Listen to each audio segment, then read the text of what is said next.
Boy. Okay, we'll bring our meeting to order. Roll call. City Clerk. Councilmember Barr. Here. Bryant. Here. Claire. Stonebarger. Here. Mayor Taylor. Here. And at this point in time, let's stand for our Pledge of Allegiance. I pledge allegiance To the flag of the United States of America and to the republic for which it stands, one nation, under God, indivisible, with liberty and justice for all.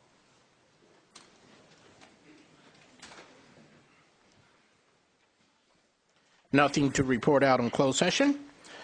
Public comments. At this time, the public is permitted to address City Council on items that are on consent calendar, future agenda items, items not on the agenda.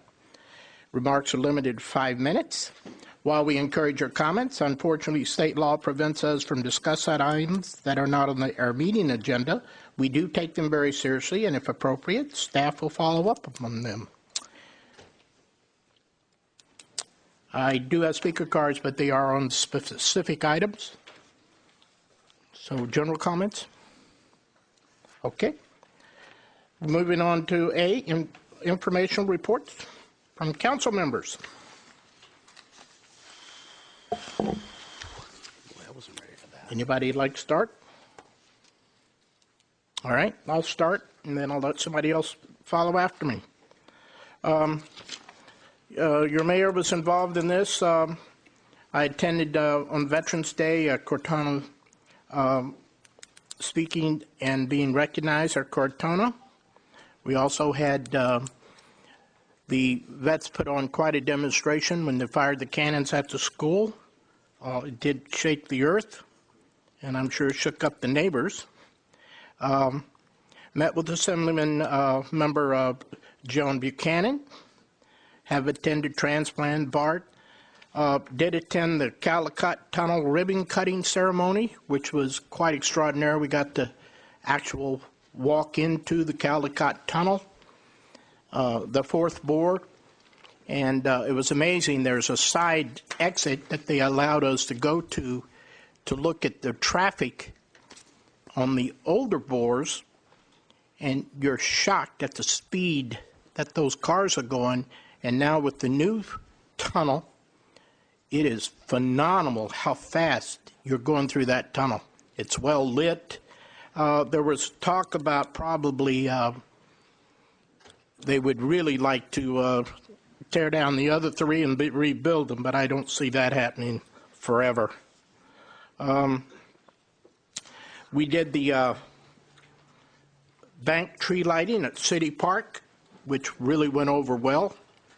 And believe it or not, it's that time of year. Santa showed up, and he was in full attire. And really, the tree was just beautiful, and the kids and community all came together. And I would like to let everyone know that the city manager, Paul Eldridge, and myself attended the Contra Costa Community College District event on their 65th anniversary. And we took one for the team. I've been cold in my life, but it was in a warehouse, sports type, no heaters. And I'm telling you, in Martinez, the water coming off there, it was freezing. I don't even remember the ceremony, but it was some kind of cold. So, Mr. Eldridge, I appreciate you lending me your coat, of which you never offered. But it was for every man for himself. Wow. But, he took one in the bus. But anyway, on behalf, I do appreciate you being there, Paul. And City of Brentwood was recognized. And I guess those, whatever we receive, will be on display. Okay. Again, I thank Mr. Eldridge for being there, suffering with me. In addition to those events I mentioned, I'm submitting a memo to City Clerk detailing events and meetings that I attended since the last regular City Council meeting. Who wants to go next? I'll go ahead. attended a Tri-Delta Transit board meeting last couple weeks ago. Also participated in the Chamber Holiday Parade, and that was a great success having it in the evening. It was great to see our parking garage full and extremely well attended. Like Bob attended a Veterans Day instead of Crotona Park, I was at Westmont, and I was leading the folks there at the Westmont Assisted Living in some patriotic songs. Also attended Mary People's open house, holiday open house last night. And also last night we had a great event. The Brentwood Concert Band and the Brentwood Community Chorus jointly came together and put on a holiday gathering last night, performance in our community center, and it was packed, standing room only. We just didn't have enough chairs, so that was outstanding. And that concludes my report. Mr. Barr. Sure. I'll just echo what I attended along with other council members. Tree lighting last Friday night, with just that hint of rain, and the air was a little nippy, but I couldn't get into the community center to hear the singers because there were so many people in the room. So that was very exciting to see, and it's an event that's grown every year, and that was really cool. Also attended the Veterans Day celebration and experienced our cannons for one more year. Yeah. That's all. Real quick, amongst all the other stuff, the only thing that I really wanted to say was I don't know if Alex is here tonight. Is Alex here tonight? Alex? He's not, but he put on the first business roundtable that the city sponsored. He is here? Where is he? Raise your hand. And if he had a couple minutes during public comment, maybe he can make a few comments regarding that business roundtable. But he put on the first business roundtable that the city sponsored, and it was fairly well attended. And I think it was a great start and a great showing to try to encourage that communication and foster those relationships between the city and the efforts that we've done for business retention and business growth. So those are the only comments that I wanted to make. And I don't know what appropriate time where Alex could touch base on that would be. Good evening, Mayor and members of council. I believe now would be an appropriate time if the council is okay with that. Okay, let's finish reports and then bring him on up. And Joe. Okay, I attended the East Contra Costa County Habitat Conservancy Board meeting where it was announced that the East Bay Regional Parks had just acquired nearly 1,000 acres, formerly known as Dainty Ranch. Also, I was at the East Contra Costa Fire Protection District Board, still discussing the need for additional sources of revenue to maintain that current level of service, and that information will be forthcoming. I know that's not a shock to anybody on this council. Also, I was at the bank tree lighting, and it was gorgeous, and I got there just in time to not be able to get any of the cookies, and so I was somewhat disappointed at that. Veterans Day, I attended the Veterans Day event, which is always spectacular and seems to grow every year. Also, I participated in the lighting of the menorah from the, I believe it's the East County Shabbat at the streets of Brentwood, which was a lot of fun, and discovered that we have quite a diversity of cultures in this area, and I think it makes it for a fantastic holiday season. All right. Mr. Alex.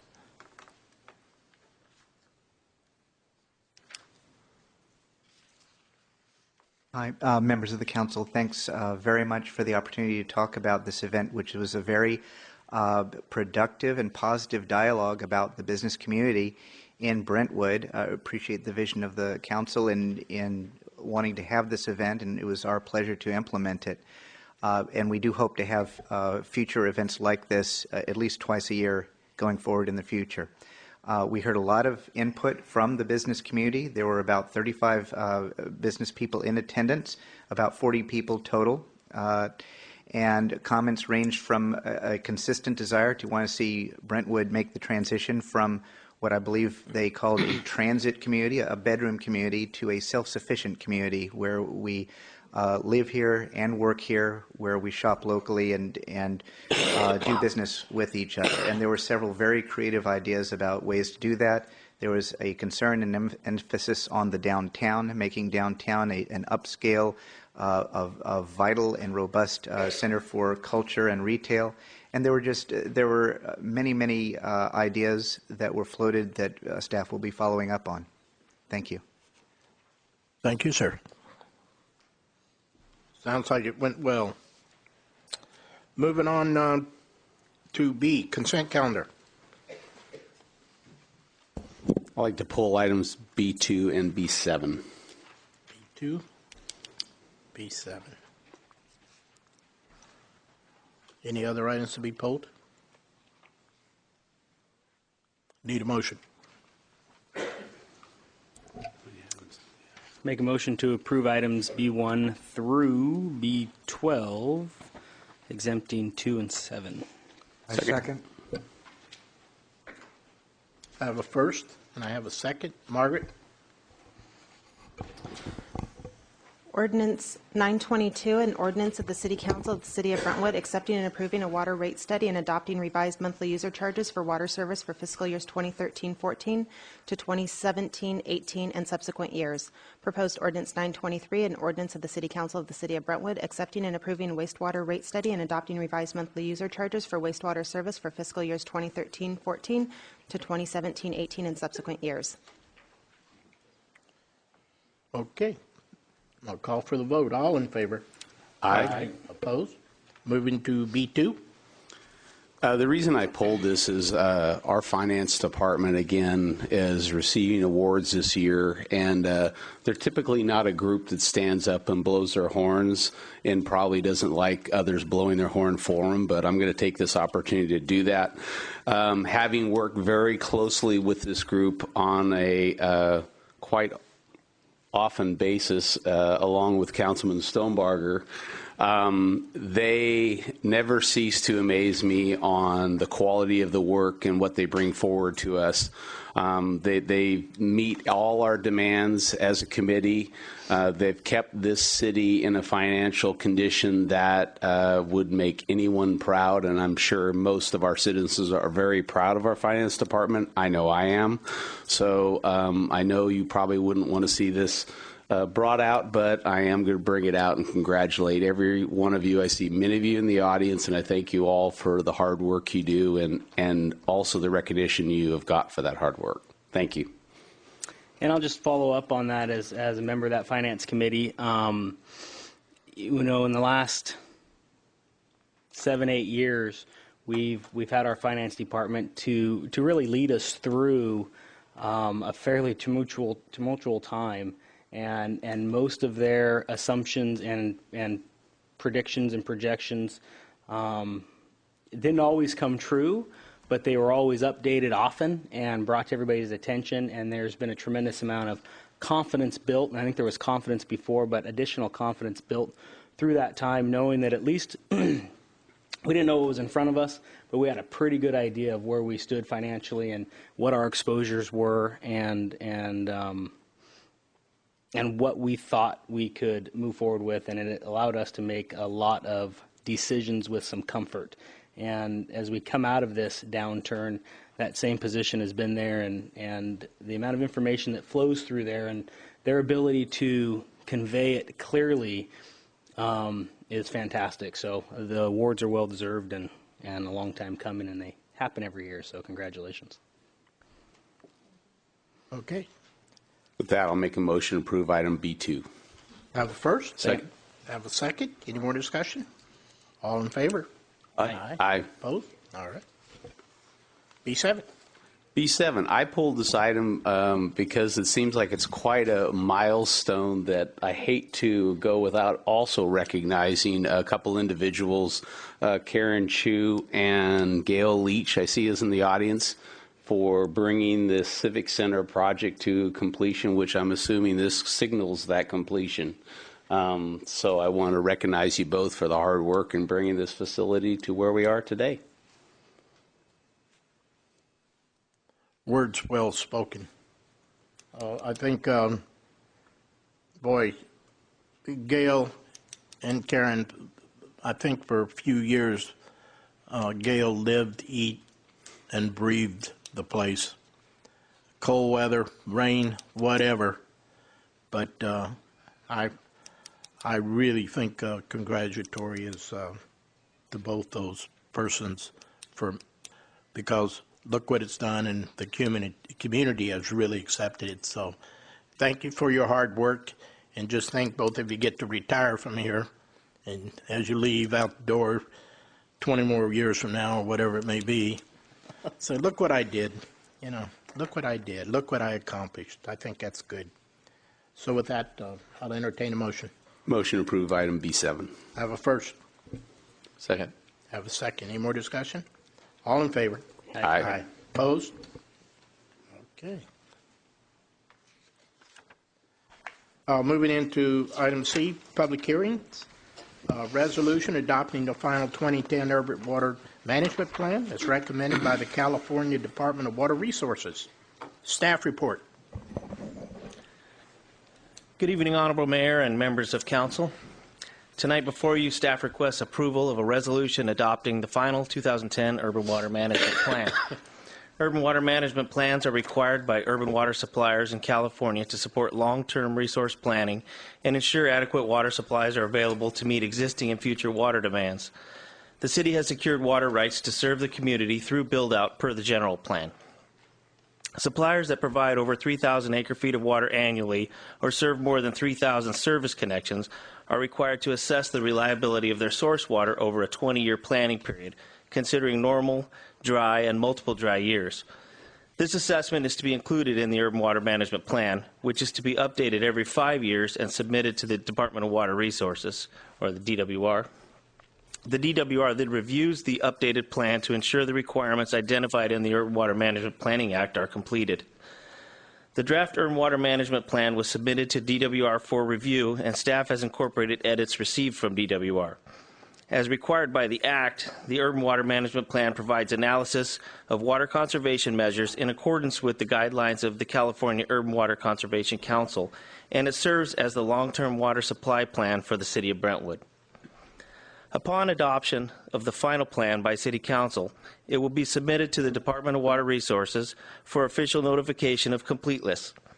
The submittal of the Urban Water Management Plan ensures compliance with the State Water Resources Control Board Clean Water Division and State Revolving Fund loan, as the city's wastewater treatment plant is funded through the State Revolving Fund loan. In conclusion, staff is available to address any comments or questions council may have. Thank you. Council questions of staff. I guess the question, how often do we do this? Every 5 years. It's a living document that forecasts a 20-year window that's updated every 5 years. And so we've updated. Correct. And which means we're in compliance Yes, sir. once we pass the resolution. Yes. Okay. Any other questions, staff? Okay, we'll open up the public hearing. Is there anyone wishing to address City Council on this issue? I need a motion to close the public hearing. So moved. Have a first, second, all in favor? Aye. Opposed? Council discussion? Any discussion? Need a motion to adopt resolution. Have a first, Second. have a second. Sound like we're simultaneously, so. Any more discussion? Call for the vote. All in favor? Aye. Opposed? All right. Moving right along. Old business. Moving into D1, general plan update, review, consideration, approval of the working group's draft land use map.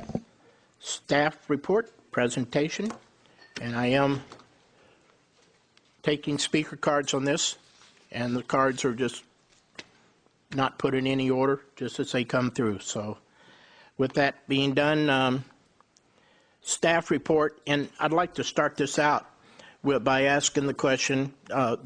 I received a few phone calls today, and as you start, would you really make sure you explain the purpose of what we're doing tonight? Whoever's going to start out. Good evening, Mayor and council members. I'd like to introduce once again our general planning consultant, Ben Ritchie from DeNovo Group.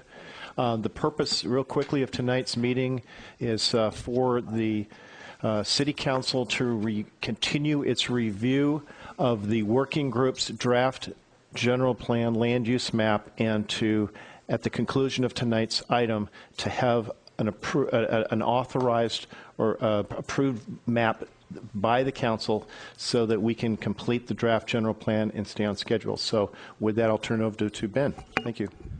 Thank you very much, Honorable Mayor, council members. Ben Ritchie, Principal DeNovo Planning Group, and I'm the project manager for the general plan update. Thank you very much for having me back. This meeting is a continuation, essentially, of our discussion from last Tuesday. So with that, I'd like to provide just a very brief introductory staff report, summarize the materials in your packet today. I'll provide an overview of the council direction that was received at the last meeting and touch on some areas that we may want to discuss as we move forward, and then I'll turn it back over to you, Mr. Mayor, for discussion and questions and public comment as you see fit. As the council's aware, we spent a good deal of our meeting last week discussing what was formerly known as SPA 1, which has now been renamed as Priority Area 1, and so this is the area in the northwestern corner of the city. Where you can see on the map. So it's now identified as PA1, priority area. The mixed-use pedestrian transit land use designation was the primary designation that falls within this priority area. So the council discussed that the MUPT designation was appropriate and that the range of uses tentatively identified under this new land use designation provide future applicants with enough certainty and guidance to prepare and submit development plans following adoption of the general plan update. It was also noted and directed by the council that SPA 3, which is commonly referred to as the Genocchio property over here to the west, that the general plan include clear language that it is the priority and policy of the city of Brentwood to one day see that within the Brentwood development plans as opposed to a neighboring city. This is something we plan to tackle in policy language as part of the land use element, but I just did want to emphasize that the council's direction on that was loud and clear, and we will be responsive to that in the policy document that will go to the working group on December 19th. During last week's hearing, we had a number of members of the public request specific parcel change land use designation changes on parcels. We had a request at the corner of Vasco and Walnut. Down here you can see on the map. These were previously identified as business park. That was a carryover from the existing general plan, and at the request of the landowner and the council's direction, those are now being showed as agricultural conservation. I'm going to zoom in a little bit here. We had another request which was in the vicinity of La Paloma High School. The request was for this entire area surrounding the high school. La Paloma is here in blue, and the request was for the entire area surrounding it to be designated low or medium density residential. At the council's direction, the southernmost parcel down here was changed to low density residential, but these remaining parcels are still shown as business park at the direction of the council. We had a request for a parcel change at the corner of near Gracie and Lone Oak, which is located right up here, I believe. It's currently designated as Ranchette Estate, which is also what is shown on this map at the council's direction. The request was for low or medium density residential, and the council was not favorable to this request, and at the council's request it is still shown as Ranchette Estate. And lastly, we had a request for this triangular parcel down between J4 and Sellers to the southeast of the city limits, which is currently designated as agricultural conservation, that be changed to either general commercial or industrial. And again, after discussion, council directed that it be left as agricultural conservation. So that's a summary of the changes to the map that have occurred since it was before this body last Tuesday. So, and again, priority area 1 is now designated as such on the map. The council discussed the policy guidance that was recommended by the working group with respect to priority area 1, which is shown in your staff report. I won't hit on all of these bullet points and read them all out, but essentially the direction provided by the working group, which was supported by the council at the last meeting, was that this area within PA1 should include a mix of residential and jobs-generating land uses, that lands adjacent to State Route 4 be prioritized and for jobs-generating commercial and business park uses, whereas lands further removed from the corridor of State Route 4 would be appropriate for residential uses at a mix of medium, high, and very high density development intensities. There should be a interconnected network of open space, pedestrian connectivity, trails, and parks within the priority area. And the council provided some more specification and policy guidance with respect to PA1, which I think was right on the mark, and I think did a good job of helping kind of bring home the unanswered questions. So the additional council direction for PA1 was that non-residential uses shall comprise approximately 80% of the net developable acreage of all of the mixed-use pedestrian transit parcels within Priority Area 1, while residential uses shall not exceed 20% of the net developable land area. Council further clarified that residential uses should not be developed adjacent to State Route 4. As also the council's idea that commercial, office, and business park projects within this priority area are encouraged to include and incorporate vertical mixed residential uses, essentially housing on top of retail or office. And such projects wouldn't be counted towards the cap of 20% for residential uses. So in other words, if a true mixed-use development comes in with ground floor retail or office and apartments or higher density housing above, that housing would be encouraged and wouldn't count towards that 20% cap on residential uses. And it was also the council's direction that in general, moving from south to north, the residential development intensity should generally increase, so that medium density residential may be more appropriate for the southern portion of the priority area, and as you move north, it should be closer to the high and very high density of development for residential uses. So that was a snapshot of the direction received from the council at last Tuesday's meeting. My hope and expectation for this evening is that we would pick up where we left off and gather additional input. As Casey mentioned, in order to maintain the project schedule, we are strongly requesting and encouraging that we can leave this evening's meeting with clear guidance on a preferred land use map from this council so that we can begin the arduous task of our traffic analysis, finalizing the public draft general plan, and preparing the environmental impact report. Your staff report also notes some additional considerations which are provided to you this evening by staff and the consultant team for some things that the council may want to discuss prior to the close of tonight. The first one is with respect to the Bridlegate project, which is located on approximately 150 acres west of State Route 4 and north of the Brentwood Hills development. That is this area right through here. As it's currently shown on the land use map, this was put together, this mix of land uses was put together to match the entitlements for this area that was approved by the council back in 2006. However, the property owners, Discovery Builders, are currently processing a separate application independent of the general plan, which would change the designations as currently shown on the map. So that may be something for the council to consider.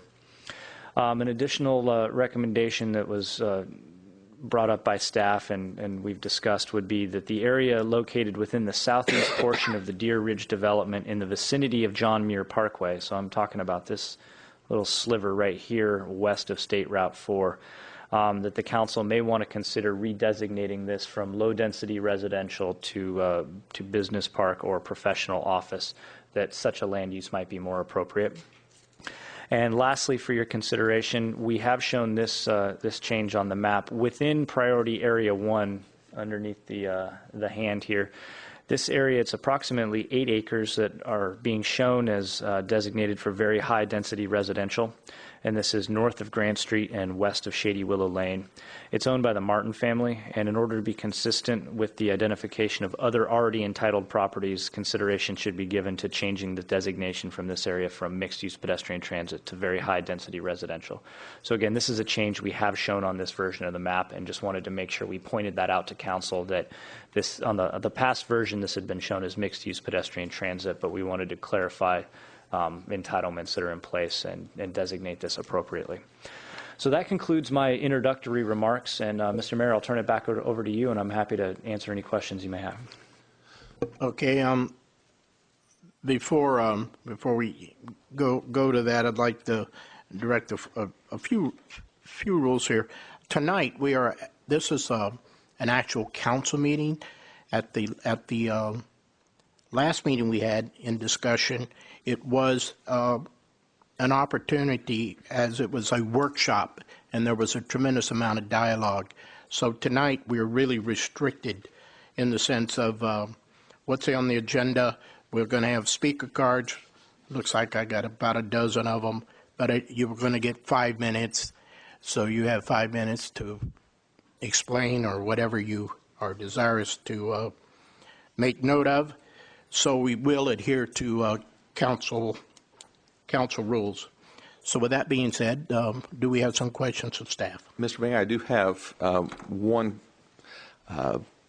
question statement. I know it was toward the end, but I'd requested instead of calling it a priority area, a priority development area. And here's the reason why. Cities that have PDAs within them are sometimes available for some capital infrastructure funds that certain businesses, certain groups offer to cities that have designated PDAs that otherwise we may not have access to without it.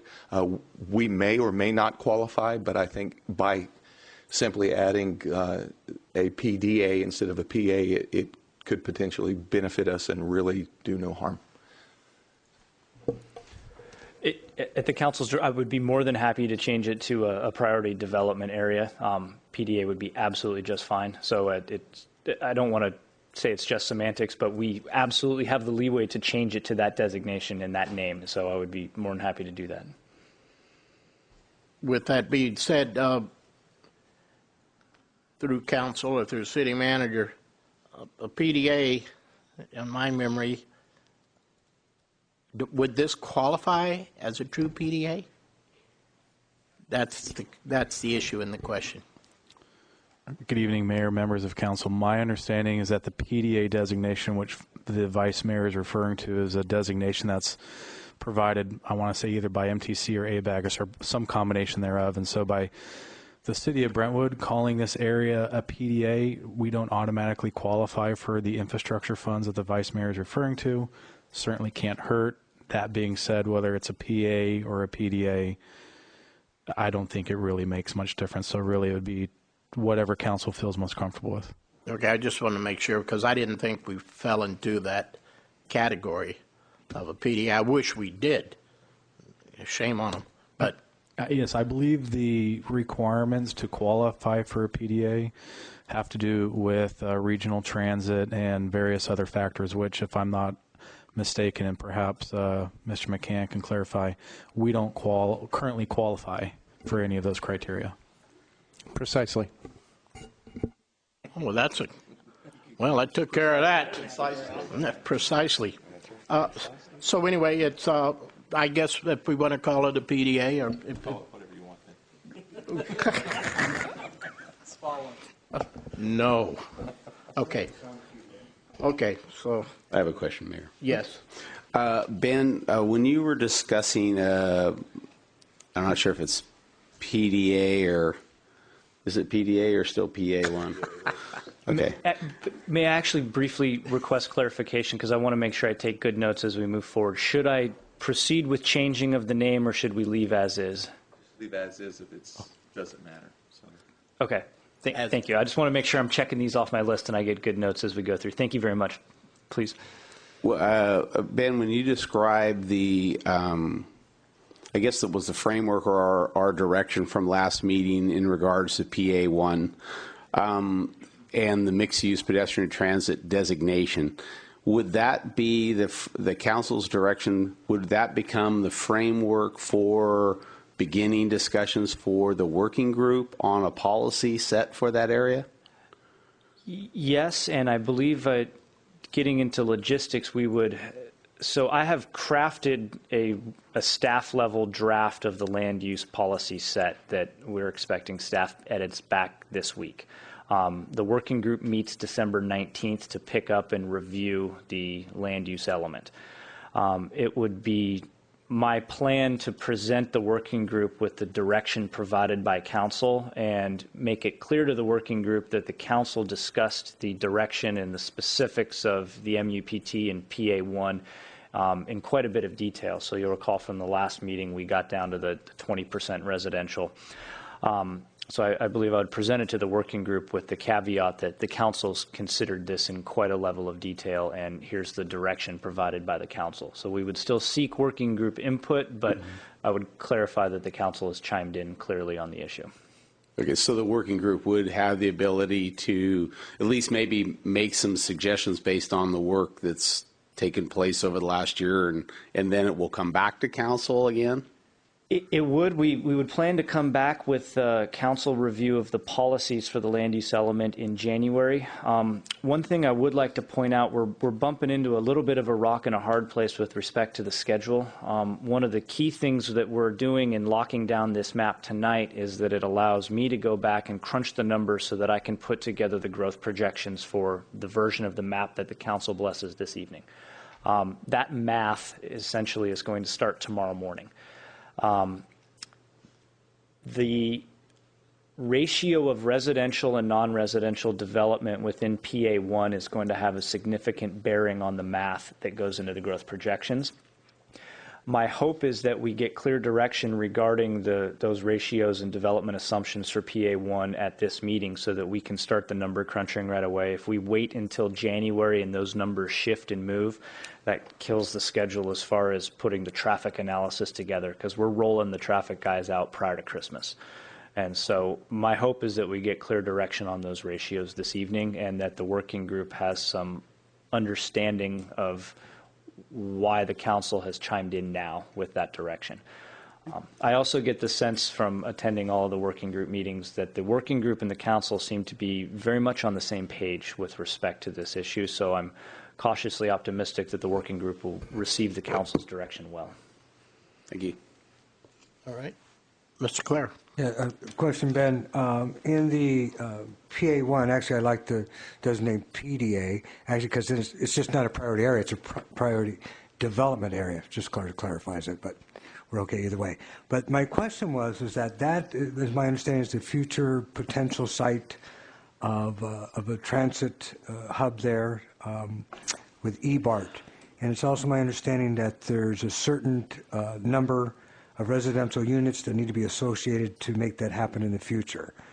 And I'm wondering if we need to readjust or rethink the 2080 to meet that need. Certainly. Based on what I've read, and I don't have complete command of the subject, but my understanding, in case you can, it's 2,500 units within a half-mile radius. Is that correct? If you have more specific language. 2,200. 2,200. And with 20%, what would that give us as far as residential? Would it give us a 2,200? The 20% of the orange mixed-use pedestrian transit designated parcels there, in and of themselves, would not get you to 2,200. It would be closer to 1,000 or 1,200. Mm-hmm. However, there are a number of other parcels within a half mile of the potential eBART station. So, for example, this triangular parcel south of Home Depot has entitlements that we're assuming up to 350 residential units could be constructed. We have about 8 acres of very high density residential here, which is another couple hundred units. We have existing development located here, which is another couple hundred. And so I was kind of doing some back of the napkin calculations, and with the 20% and the existing entitlements and the other medium density and high density designations within a half mile of that station, that possible station location, the 2,200 number, you should get there no problem, based on the land use map. Thank you. Mr. Stumbarg. Yeah, I have a real quick question on the MUPT and the process that it's going to go through. You have created a set of policy suggestions that's going to staff, that's going to get edited. It's going to go back to the planning group. It's going to come back to the council at some point in time in the future. What are you going to use to start your environmental impact report as far as assumptions are concerned with land uses within that MUPT? If I didn't get any additional direction from the council this evening, we would assume that 20% develops as residential. We would probably pick about 25 units per acre as the average, so we're anticipating a range of 20 to 30, so we'd probably roll with 25 units per acre on 20% of the net developable area, and the remaining would be a combination of regional commercial, business park, and office for the purposes of our assumptions for the EIR number crunching. And if the council gives further direction on that topic, that may shift and adjust those assumption numbers, but that's my current operating set of assumptions. And that 25 units fits within our very high residential density? The very high is, it's upwards of 30, and so if you take your high through your very high, 25 is a nice average number without blowing those numbers up and being unrealistic as far as... Kind of the average of both of those two? Yes. Cool. Okay. Done? All right. We will now move into the public comments. Again, these are just taken in the order received. Just as I got them, put them on the bottom. And our first speaker, and we're going to adhere to 5 minutes per person, which we allocated, so we don't want to cut. We want everybody to have at least the 5 minutes. So, Brent.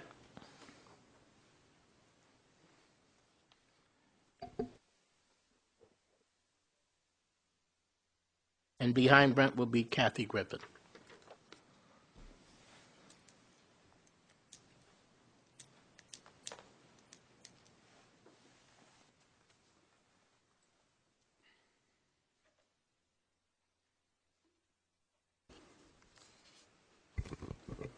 Getting old, I gotta have my glasses. Honorable Mayor and City Council members, I appreciate the chance to spend a couple minutes going over a few points I perhaps didn't cover adequately last week. We appreciate your 12-3-13 decision to expand the residential zoning. This relates to the parcels outlined in red, very southeast corner of town, as Ben had identified earlier, where the low-density residential was expanded. Your decision last week will provide for new high-quality homes within the larger downtown area. These folks will have 15 to 20-minute walking distance to the businesses downtown. This will allow more families to invest and establish roots in town, will improve the motivation for retailers to locate downtown. As you know, they go through their demographic studies. They have very specific criteria and metrics they use to determine where they will locate. If they have more rooftops with the right education levels and income levels, they are much more likely to be there. This will improve that motivation. Now, expanding on a couple points from last week, the reason I've asked to have this aerial photo put up is directly to the north of the properties we're discussing.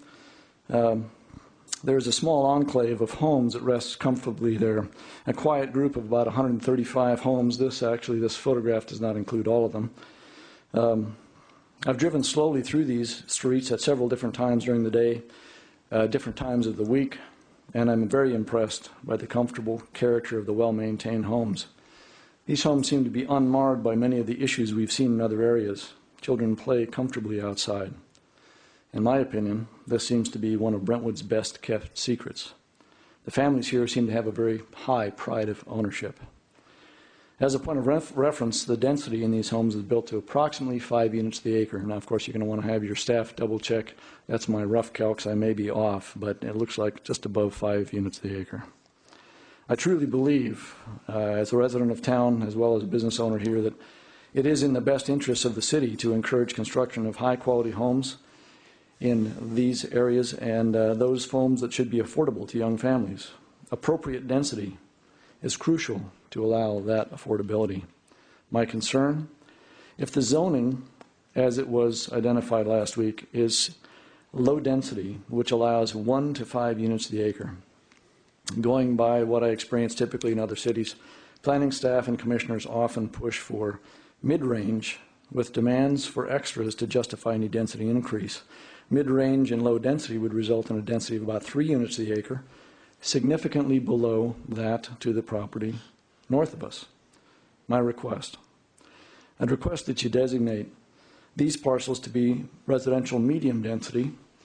Now, I want to clarify, I'm not requesting that it would achieve a mid-range within the medium density. I think it's in the best interest of the city to be consistent with that property to the north, and if the City Council has an opportunity to designate medium density, but identify for the purposes of the Planning Commission and staff direction that the lower end of medium density would be something that would provide that consistency and be beneficial to the city. Now, I do wish to clarify as well, the property, my pointer doesn't work with the backlit screen, so my apologies, but the Stonebarger Glenn Stonebarger has a very nice house in that area, and I don't want to speak for his family and say something that's incorrect. I know he's in favor of the approvals here, but flexibility. If I were living in that house, it would be nice to have flexibility to allow for a lower density residential. So I wouldn't want to suggest that you would demand that that family have move that towards the medium range, but that home is delightfully placed, accessed off of Sellers, and I believe he's in the audience. In case I have overstepped or misstated anything here, please do ask him for clarification. As a final point, we'd respectfully request that the city expand the residential zoning to include all of these parcels. I am available for any questions you might have, and I thank you for your time. Thank you. We appreciate it, man. And I'm going to need the clock, Margaret, or down the road. We're going to make sure that we have the clock on for me, will you? All right. Kathy, and after Kathy, we will have Stasanero. So you're up, Miss Kathy. Good evening, Council, City staff, de novo consultant, singular tonight, it looks like, and fellow citizens. Thank you once again for letting me speak during public comment regarding the, as we go forward in the consideration and approval of the land use map for Brentwood. I just have a few comments and observations as we do so.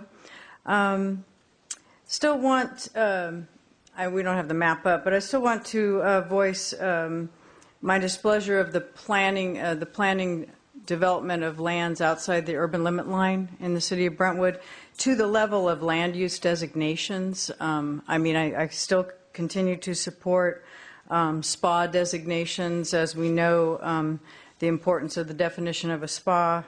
As with SPA 3, I seem to think that we've forgotten that SPA G and H, even though the land south of Balfour and east of Deer Valley and west of the Deer Ridge area were SPAs G and H, and the overlay of a SPA should maybe be considered for that area. Again, SPAs facilitate the comprehensive planning of large strategic areas, utilizing progressive planning techniques to maximize economic development, ensure high-quality development, and integrate development with provisions of infrastructure. So I'm not sure, I mean, I know we have the detail of land designations in that area as opposed to SPA 3, and I'd like to see the SPA designation for the south side of Balfour retained. Like to see the urban limit line reflected on our city's general plan map. It may or may not exactly mimic the city limits. So in the key of the map, I still don't see the urban limit line depicted, and I'd like to suggest that that be added. In a conference call yesterday with some constituent groups, and we had some observations and some directions as to the Ag Corps area. Conservation easements, we'd like you to designate with a different bordering line feature, perhaps, of the properties in the Ag Corps that have participated in TDR, and perhaps with a broken line, and so that we can continue the city's investment in ag mitigation funds, both land conservation, supporting ag enterprise. As you know, the city has spent around $10 million in that regard. The state spent about $2 million, a huge public investment in those agricultural easements. So we want to make sure that that's reflected, that that we're supporting the vitality of our agricultural core. Still want to change that land use designation adjacent to the parkland along Marsh Creek as it hits Walnut. Those are adjacent to parklands right there. I still don't like the, I think it was the medium density and some regional commercial on the corner of Walnut and Marsh Creek. I just don't think that's compatible with the idea for that area as we go forward. I'd like the dialogue to continue and or start with City Council on city, county, and various constituent groups on ag tourism. I know in the past funding has been lax in that area, but you know, the BALT is doing some grant writing and pursuing some funding to help facilitate those meetings and go forward into some ag tourism ideas for that area. And lastly, as minimal as it might seem, the green that's used for the ag core, we actually mentioned that yesterday, that it seemed kind of dull and drab, and we wondered if a different green could be chosen for that area to represent its vibrant importance and vitality on our city map. I appreciate it. Thank you. Thank you. Question. When the speaker was speaking, like, it would have been really helpful to have the map as we went through there. Do we have maps that we can throw up on the screen as we're going through it? Mayor, if I could, through the chair. Unfortunately, with the limitations and the technology we have, we can either have the timer for the speaker or the map, but we can't have both. Well, she can keep the time, though, correct? We can keep the time manually if you'd like us to and have the map up. We can keep time manually, and at Margaret, at 4 minutes, say you got 60 seconds. Because I think a map's very important. Yeah. It gives you that visual that you can get a grasp. Is that all right with council? Sure. Mm-hmm. Okay, and then we'll keep, you got a watch? Yes, I've got the speaker timer going on my laptop. There we go. Okay. All right, thank you. All right, thank you. And let's see, I forgot now, we're at Dick Sestorino. And I apologize, sir, if I massacred your name. And then behind that, Sestero. Behind that, David Greenfielder. Yes. I have a letter I want to pass out to you, kind of late in the game, but. Here, give it to the city clerk or someone over there, and they'll get it down to us. I think we have that.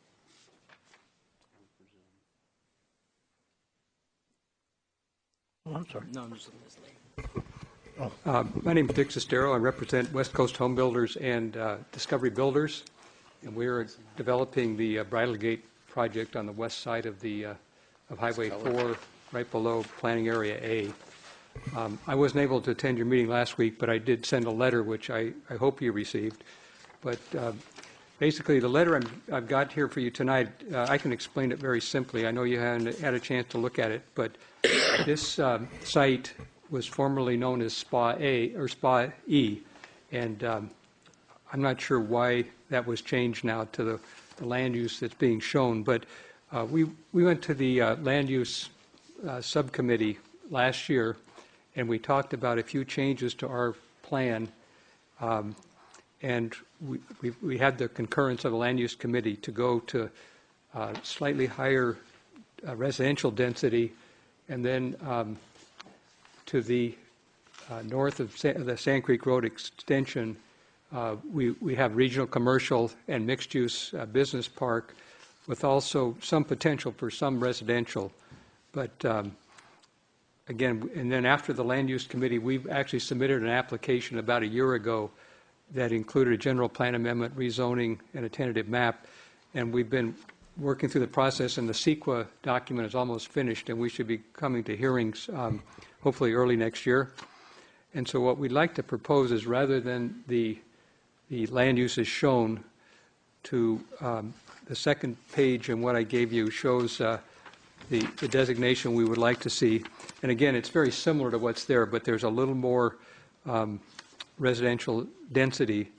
And we still have, I believe, 40% open space on that site, which is one of the things that was in the old SPA requirements.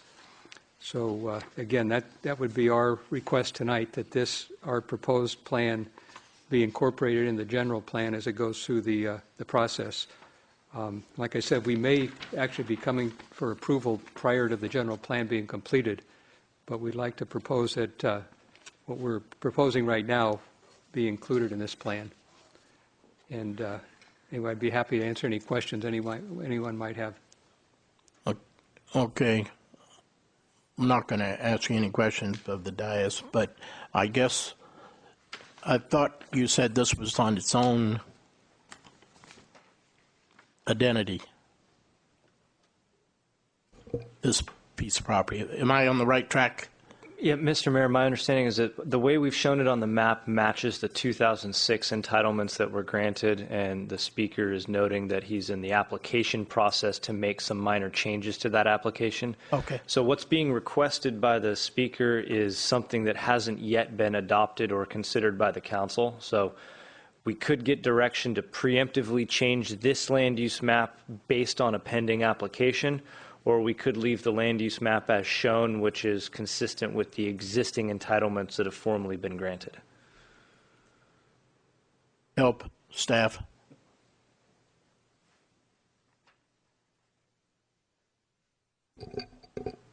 Someone? Anyone? Good evening, Mayor, members of council. I think Ben put it best. At the end of the day, what is reflected on the proposed general plan map is the entitlements that the developer received some time ago.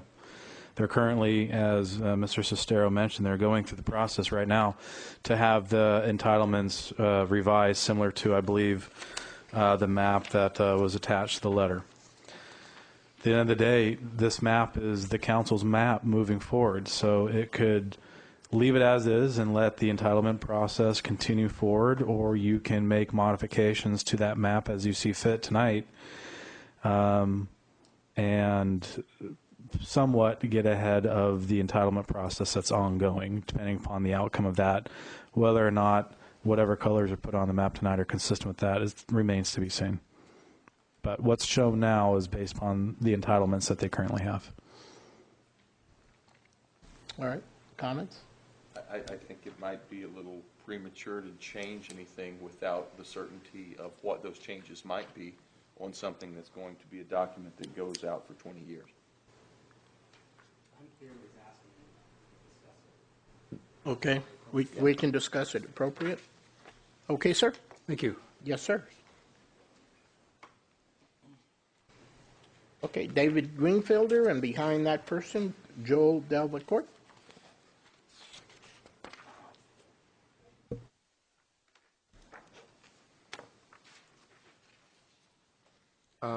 Mr. Mayor, Council, I've brought the property owner, Diane and Joe Rubino, with me. They've filled out a speaker card also. Would it make sense for us to all speak together, either now or when the Rubino card comes up? Well, now let's see. I'm trying to find them. It'd be good since all of you are up there. And it's on the same topic, correct? Correct. Okay. Diane? Yes. And then you put Joe on the same card. Okay, so whoever wants to speak first. Yes, I'm Diane Rubino, and thank you, Mayor Taylor and all the members of the council. Just wanted to give you a little bit of a genesis of the property and whatnot, and our family had acquired it probably 60-ish years ago when it was much more of a farming community. And why we're asking for a higher density on that 16.82 acre parcel. Also, the grandfather had farmed it many years ago, along with property that was adjacent to it, about 150 acres that we sold probably in 2004. That is now a beautiful residential development, school, and a park. And now we are a farming family and continue to be. However, to farm or keep that parcel, in that, it's just not economical. There are so many issues. Also being near a lot of homes with dust whenever there, or pesticide residue sprays and whatnot near school. It's just not economical, and also water to farm it. And number one, we certainly want to work with the city of Brentwood and whatnot in the future. We have no plans for the property today, but certainly as the family grows, certainly after 60 years, there are a few members in the family and whatnot. And we just want to start the planning process for that. So I just wanted to give you a genesis of that. And now that we just have that property alone, if you will, and not economical to do anything else with. So we are asking for a higher density for that. Okay. And sir, did you want to speak? Oh, she said it all. And then moving on to David. Yes, please. Thank you, Mr. Mayor and council members. Of course, we're here last week, and it was suggested that the conversation be continued this week when Councilman Stonebarker was back on the dais.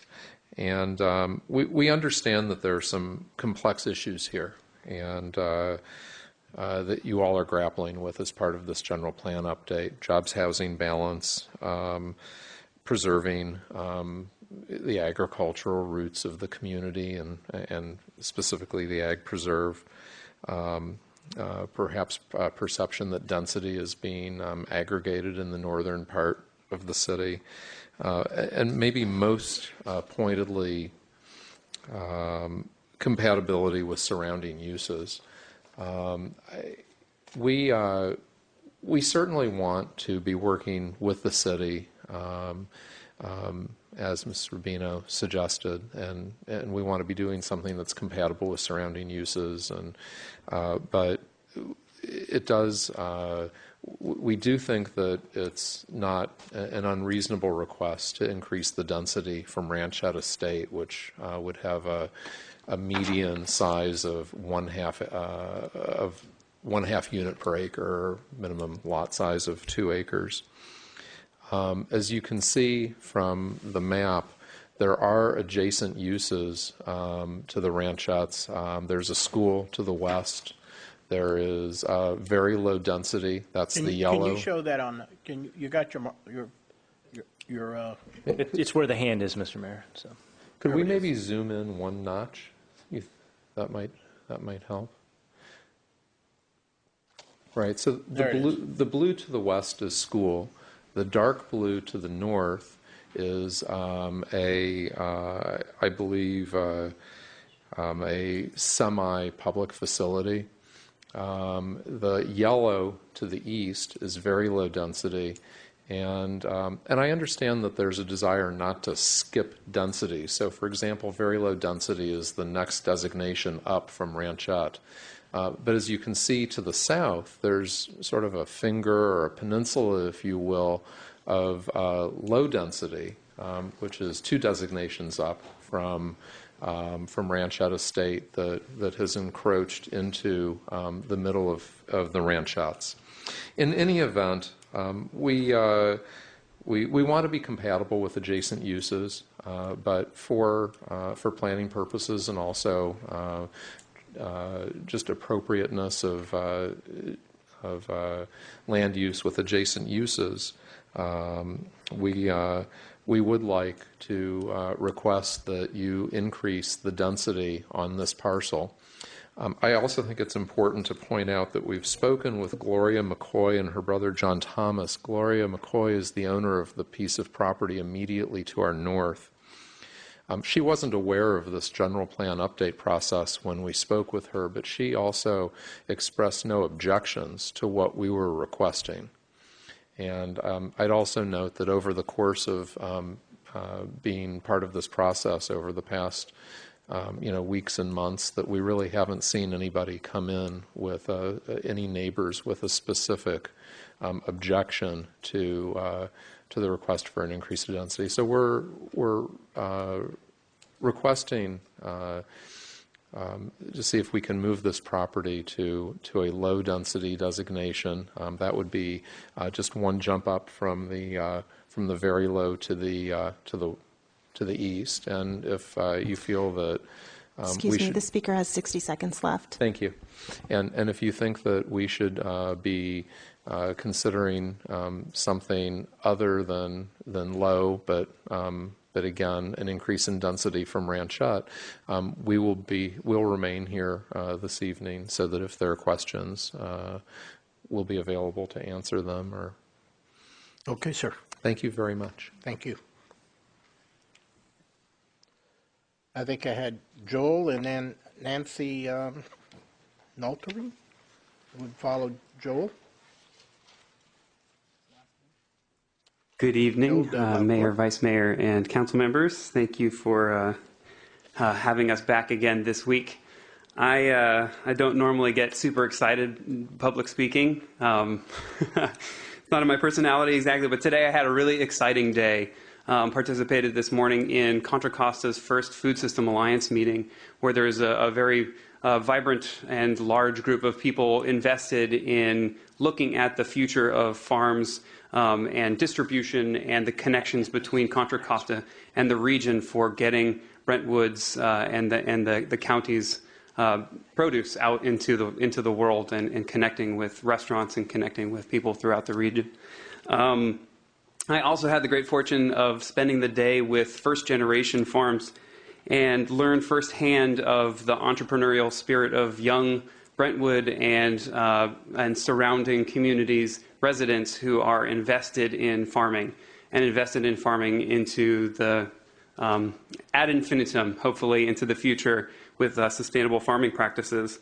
And I also learned about the challenges of farming as we know it right now in the ag core as well as at the urban edge.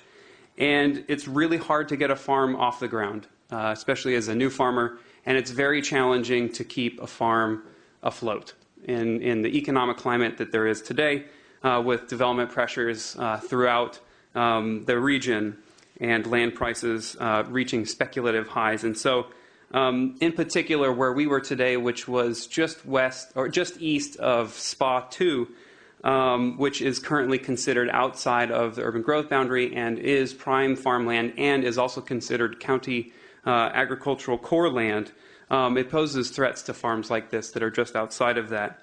And so in addition to sprawl and speculative pressures on these kinds of farms, farmers struggle to keep their businesses afloat with high land costs, lack of investment, limits to getting food to markets, as well as prohibitive land use and zoning codes. And so we're really happy to see that the council as well as the working group are involved in the discussion of providing policy language for the kinds of ag enterprise that would benefit farmers well into the future and keep farming alive. However, we are concerned with certain ones that are listed currently in the language, such as equestrian facilities and other types of uses like bed and breakfast that we're not quite sure about how they would impact farming into the future. And so we'd encourage the city, if they do offer any policy guidance on agricultural enterprise and preservation, to essentially stay consistent with the county's land use regulations and recommend that there be further public process if you are going to be considering other kinds of land use designations in the AgriCorps and other preservation areas.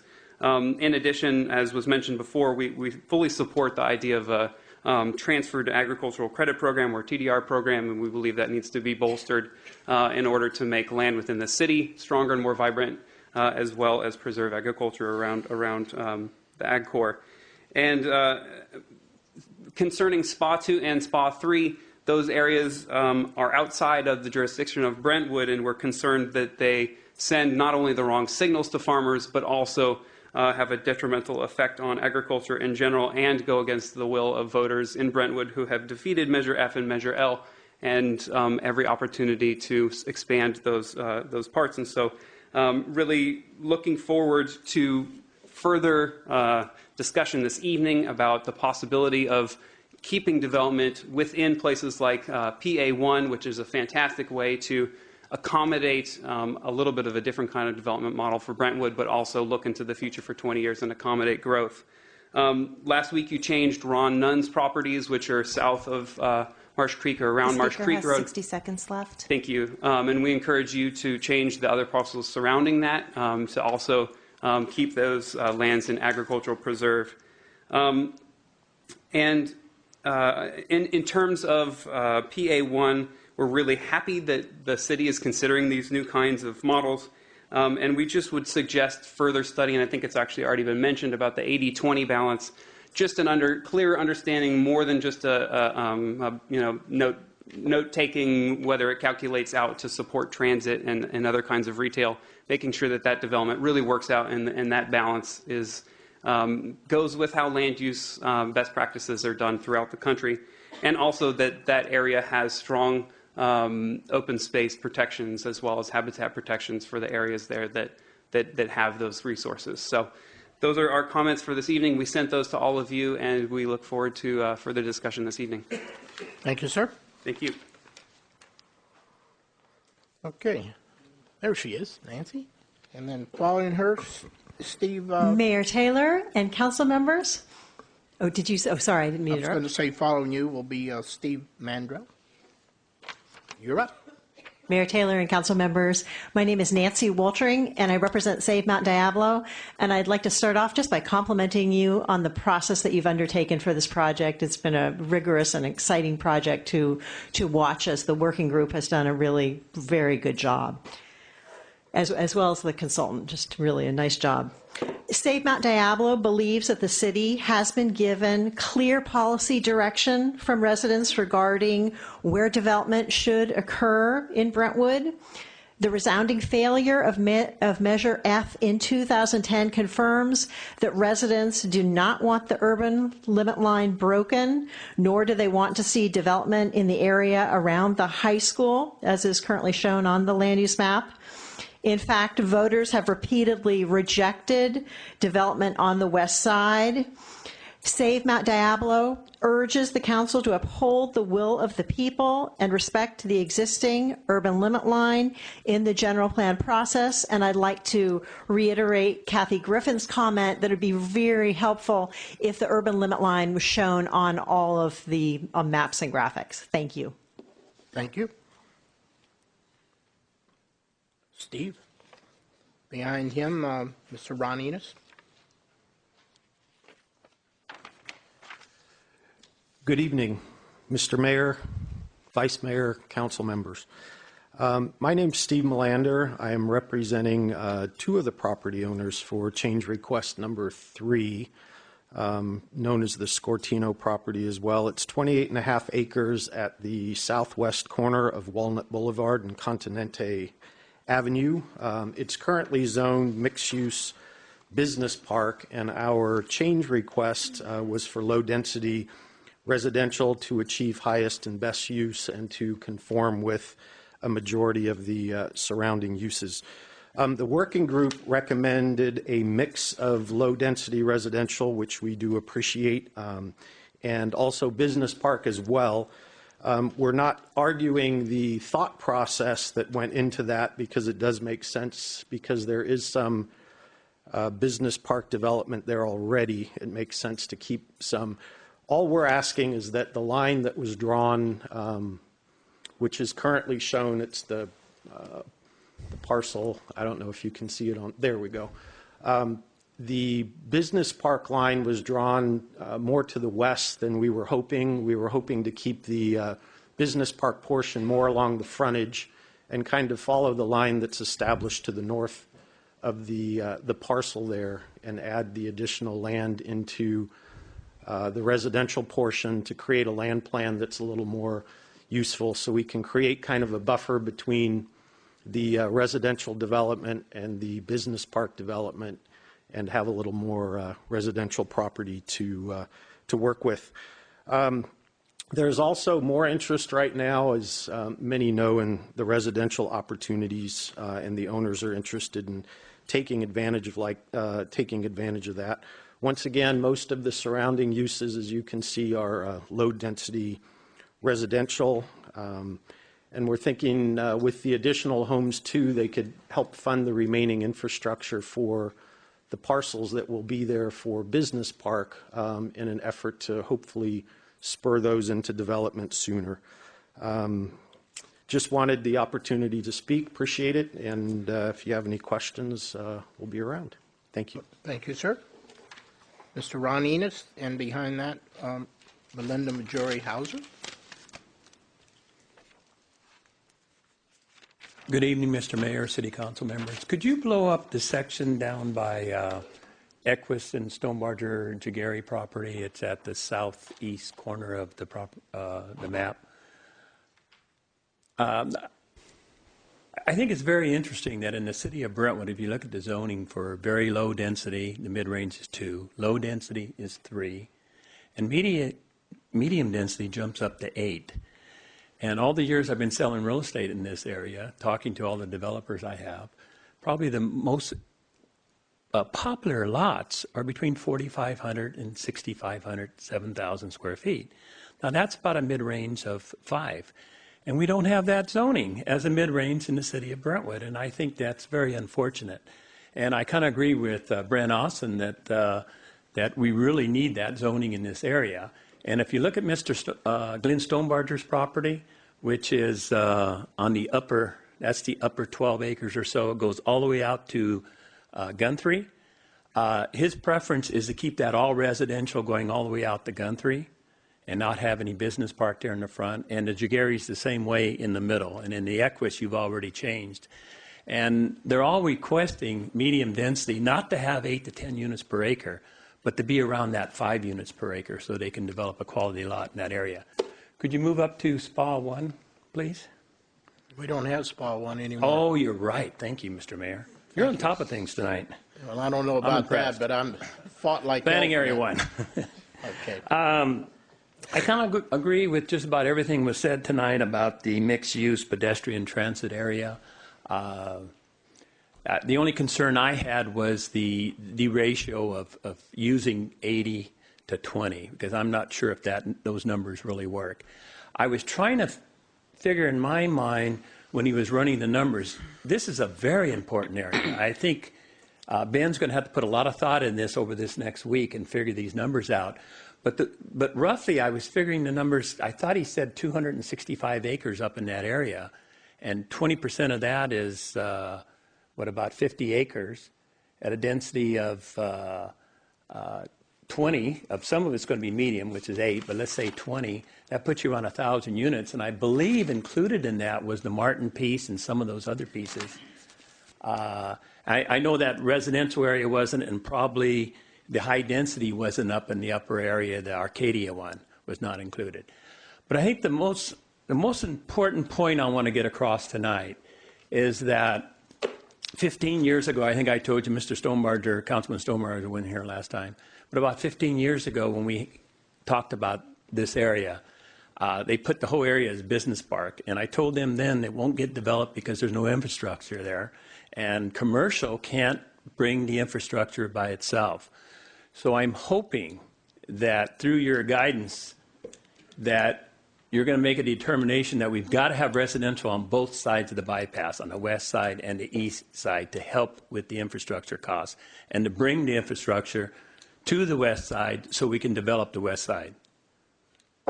And that's all my comments. All right. Thank you, sir. Ms. Hauser. And then I have Lawrence Goffs. You're up. Good evening. Thank you for your time and the opportunity to speak to you. I'm sorry I was not able to attend the workshop meeting. My family owns 67 acres inside of the PA1, and if I could get assistance with the hand. There are 4 parcels bisected by the bypass. Come down a little. Right there. Those 4, I had previously requested that those be rezoned to medium-density residential.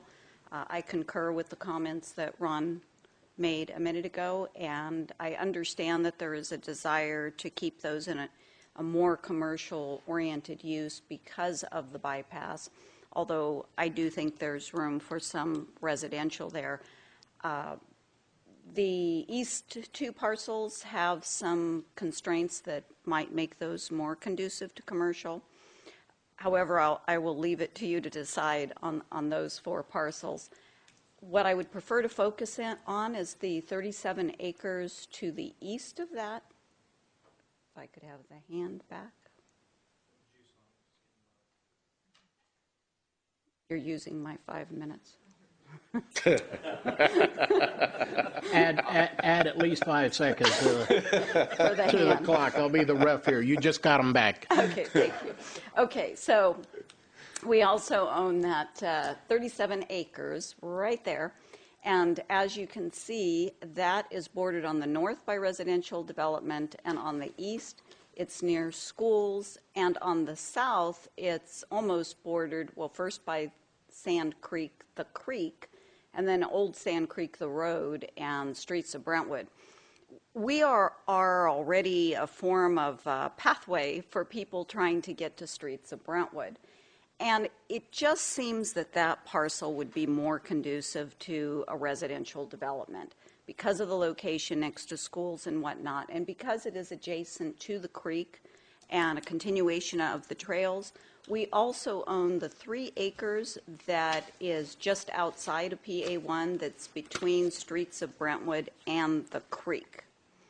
And immediately, correct, right there. And immediately to the north of the creek, we have some buildings, including a barn that's 3-story, probably over 100 years old.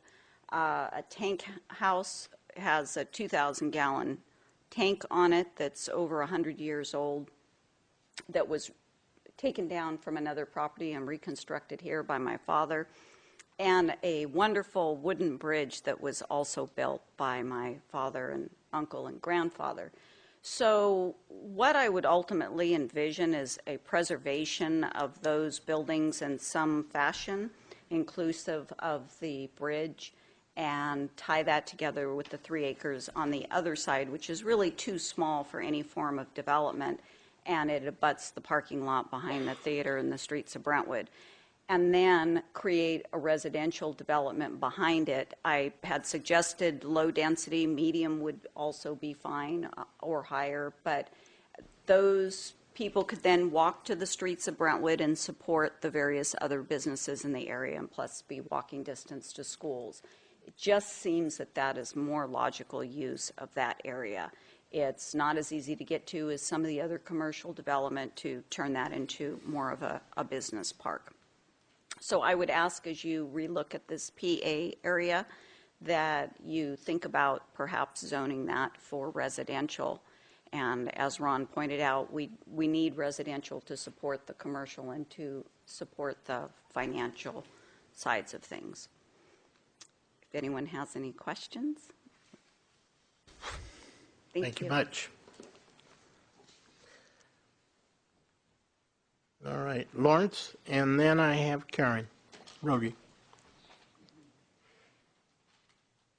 Good evening, Mayor and Council. Thank you for the opportunity to speak. My name is Lawrence Gaines. I'm president and co-founder of First Generation Farmers. We are a nonprofit farming, community farming project based on the border of Knightson and Brentwood. Become increasingly aware that our farmland is at risk of being developed on. Urban sprawl is threatening our livelihood as farmers.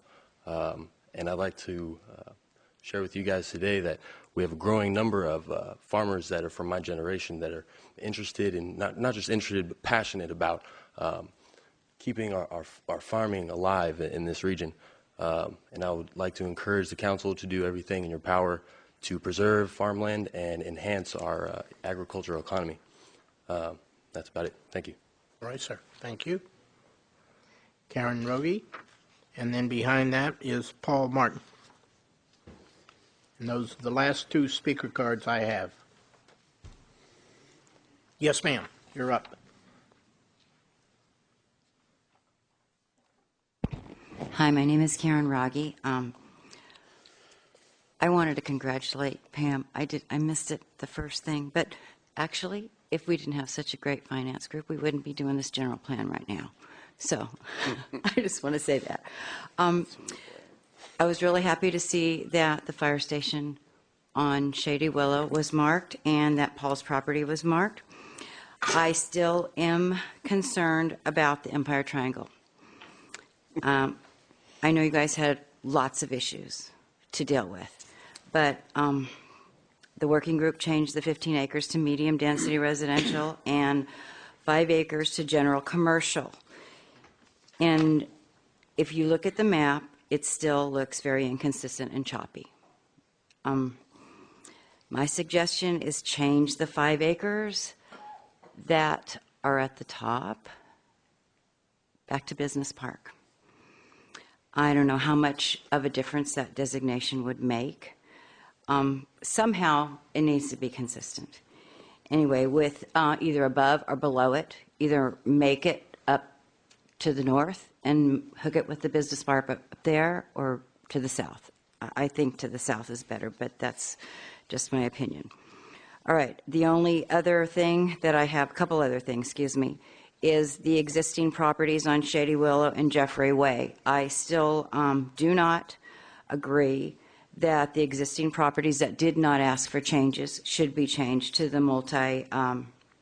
use pedestrian transit.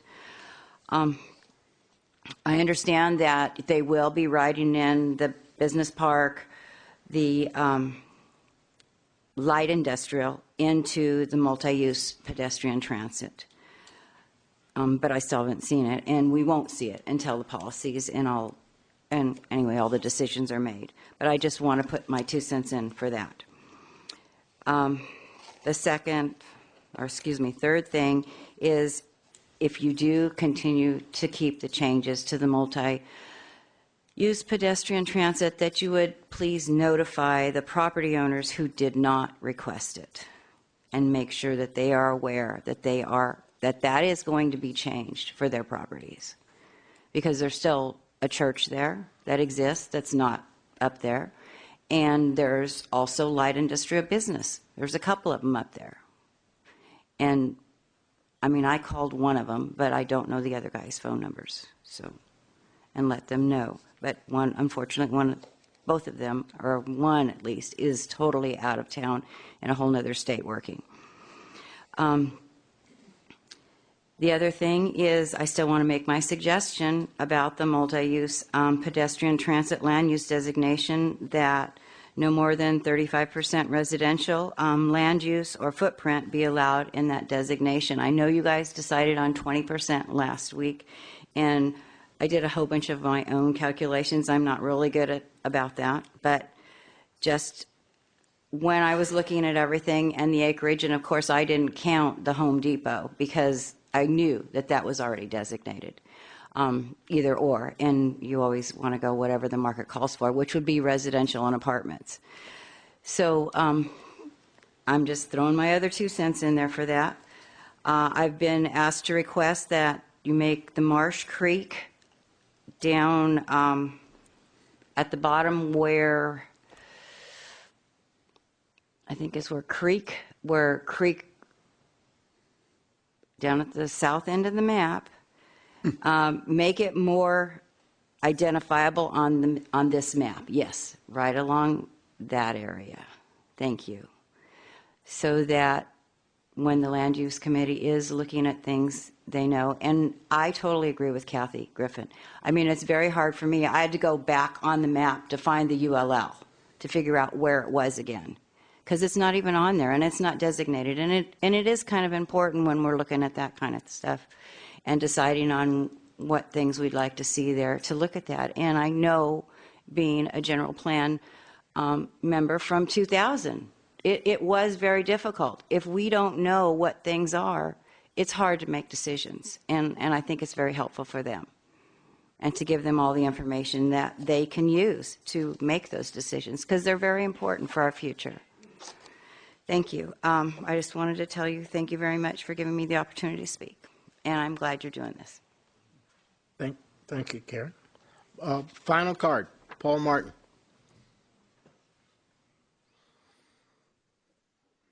Final card. Final card. Thank you, You're the Mr. Mayor and last. Council. The last. I'll be short. If you can go up to Planning Area 1.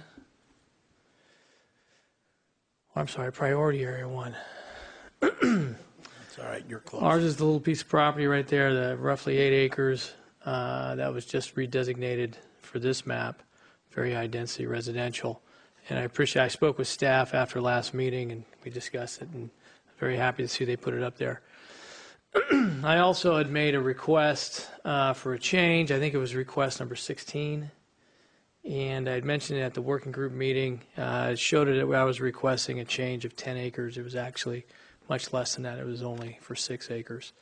And the 6 acres that you actually did change from business park to pedestrian, I don't know, the multi-use pedestrian transit, so the kitchen sink designation.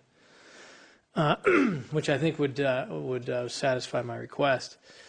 I did hear what Ron Enos said tonight, and I do remember when this whole area was designated as business park, and it's been such for the last 15 years. And even through the whole land rush that we had during the early 2000s and everything that just kind of blew up out there, and it's still sitting vacant. And I'm not convinced that it's an infrastructure problem or any particular problem that has kept this property in this state, not being developed at this point. But I think as this process goes forward, and I'm talking about not just the general plan, but then we do the pre-zoning and all the other things, I think that we need to figure out what is the issue that's not keeping the businesses we want from coming to the area, and address that in the policies as we move forward. So that is it. I'm going to stop. Thank you, sir. Thank you. All right. With that being done, we will now close the public comments and move into council action, review, consider, and approve the preferred version of working groups draft land use map. How do we want to proceed, council?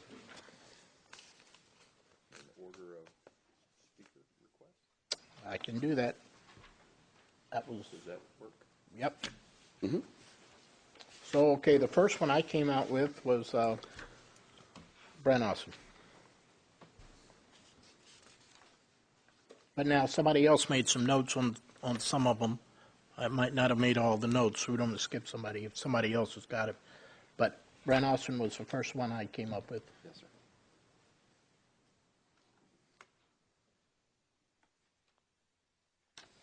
Oh, okay, well. Start with the short guy. All right.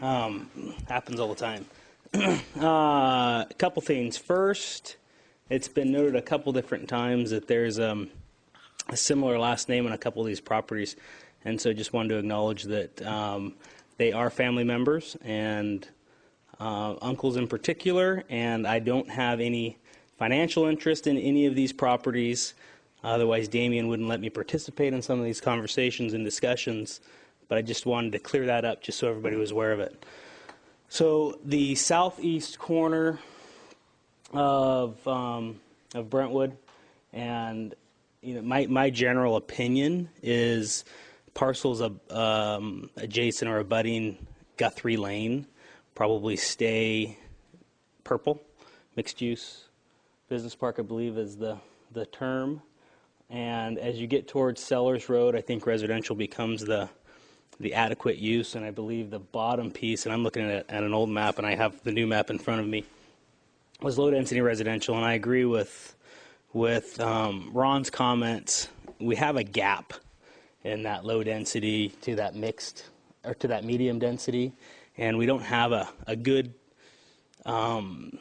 designation in residential to try to hit a higher end of low density or a low medium part. So when you look at that project to the north, and I'm a general believer of density transitions or smooth transitions within the residential, and I'm a general believer of less dense, which it flies in contradiction to most of the requests that have come through tonight. But I think that corner should match a similar density, not specifically a color, to the project to the north. That used to be a walnut orchard, but the project to the north. So I'm not suggesting that it gets zoned to medium density, but I would suggest that a low density may be an appropriate use, but with some language of the higher density of that low density to help it blend with that project to the north. That would be my general opinion.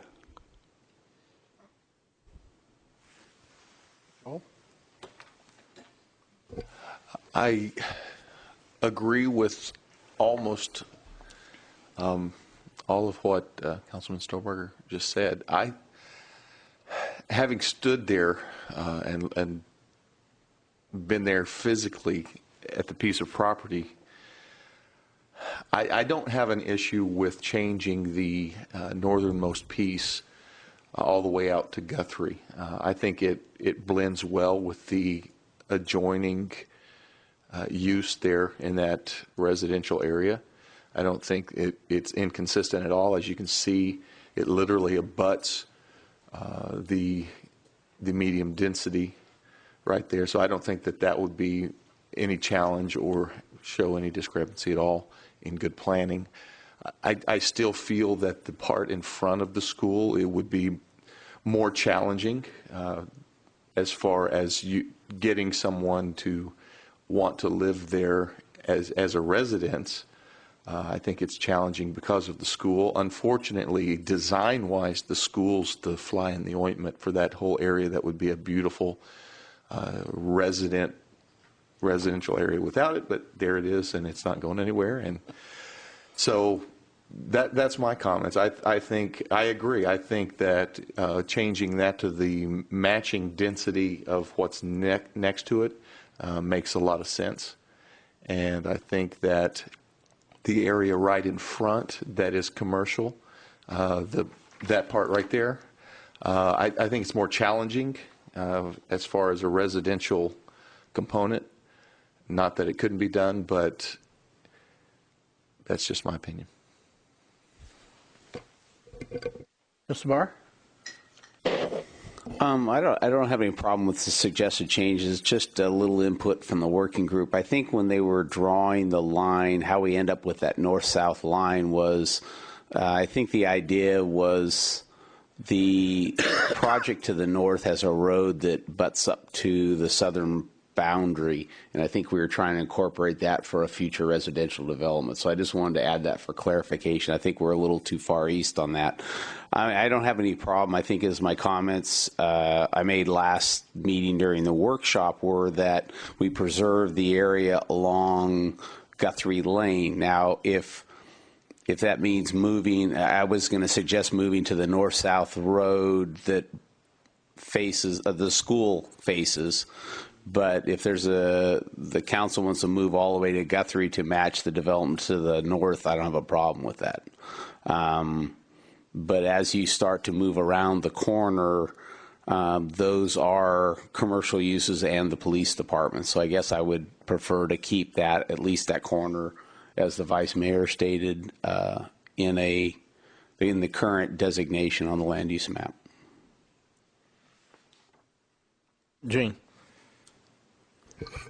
I think the recommended changes would be agreeable.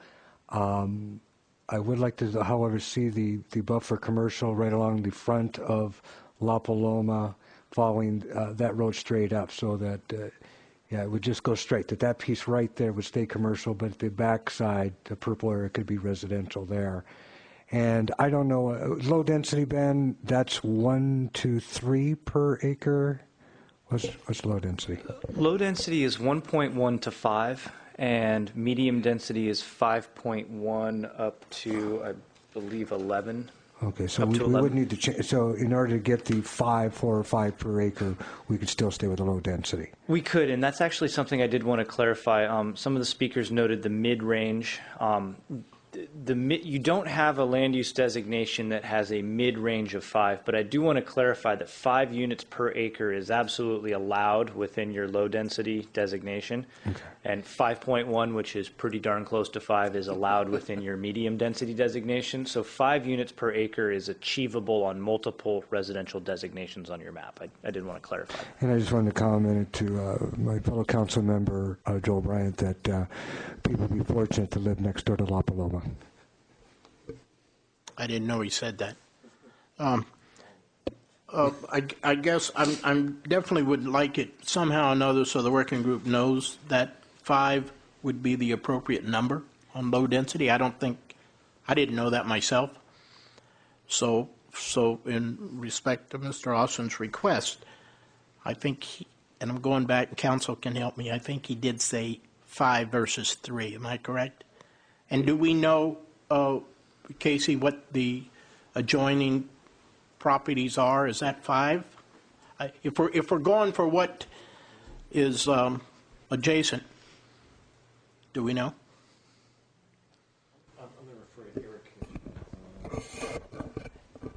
Good evening, Mayor and Council.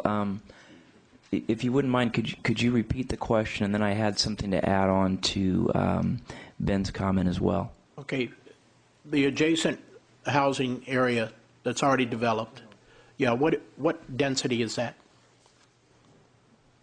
I don't have that information off the top of my head. I'd have to... Well, I'd like, here's what we're getting at. We'd like the same consistency with, if I'm correct, and we're on the right path, the same consistency with both areas for development. Mr. Mayor, that is currently designated residential medium density. Residential medium density. Right. So I guess what I'm asking council, do you know how many houses that is, Eric? I don't know the actual unit count and what the effective on-the-ground density is, but Vice Mayor is correct in that it is overall designated for medium-density development. My guess is it's probably somewhere closer to 5 than 8. Yeah, so I'd like to kind of have us be consistent. I think that's what we asked for. Sure. Okay. All right, and then you were going to add something. Yeah, if I could, Ben is correct in that the low-density designation does provide a range from 1 to 5 units per acre. The mid-range is 3. And the way the general plan is currently worded, and I believe, well, the working group has not seen the draft land use element policies, but I believe the wording is the same in that if a project comes in over the mid-range, the project is required to provide amenities or other contributions of a community-wide benefit in order to achieve that bump. So I think simply designating these parcel or redesignating them medium density or low density, I'm sorry, would not necessarily guarantee the ability to go to 5 units per acre without those other contributions. So if the desire is to be essentially consistent with the properties to the north, I think it would be simpler to designate them medium density. Okay, well, that's if that makes sense. That's why I'd rather have your call than for me up here to make that call. Is that the only caution I want to put out there is in general, the town's been developed at that medium density concept, and it has been negotiated for higher densities with other improvements involved. And we had this conversation recently with the Farrow and Coney property and its density and the other improvements involved. And so as we go through this process, we know that residential property is more valuable at this point in time, right? It wasn't that case a few years ago when we were dealing with the Scortino property, but residential property is more valuable at this point in time. Densities are typically more valuable. And so as we go through this conversation, traditionally, we've had that medium number to hit and then negotiated with the developers on getting higher densities. So I'm just throwing that comment out there. Can we say no? Can we say no more than? Mr. Mayor, the preferred approach would be to pick a map color and put it on there. So what we go down a slippery slope if we start adding footnotes and caveats to certain parcels. And so our strong preference would be to have it either be medium density or low density, but not to footnote it with caveats and notes. That makes sense. So what color we want? All right, Gene. As we go through this process, I'm also trying to keep in mind, as Ben talked about previously, that at some point he's going to crunch the numbers and come up with a number of what is our build-out with this general plan. So I want to be mindful of that as we go along. I think Councilmember Stonebarger said it earlier that I support, and that the lower the density, the better. We've had a lot of high density in recent years built, and seen our medium to go to almost high. So it doesn't preclude them from building 5, but at least there'll be some, keeping low density designation. They can go to 5, however, there'll be some trade-offs for that. So I would prefer to keep it at the low density, but increase the residential areas we earlier discussed.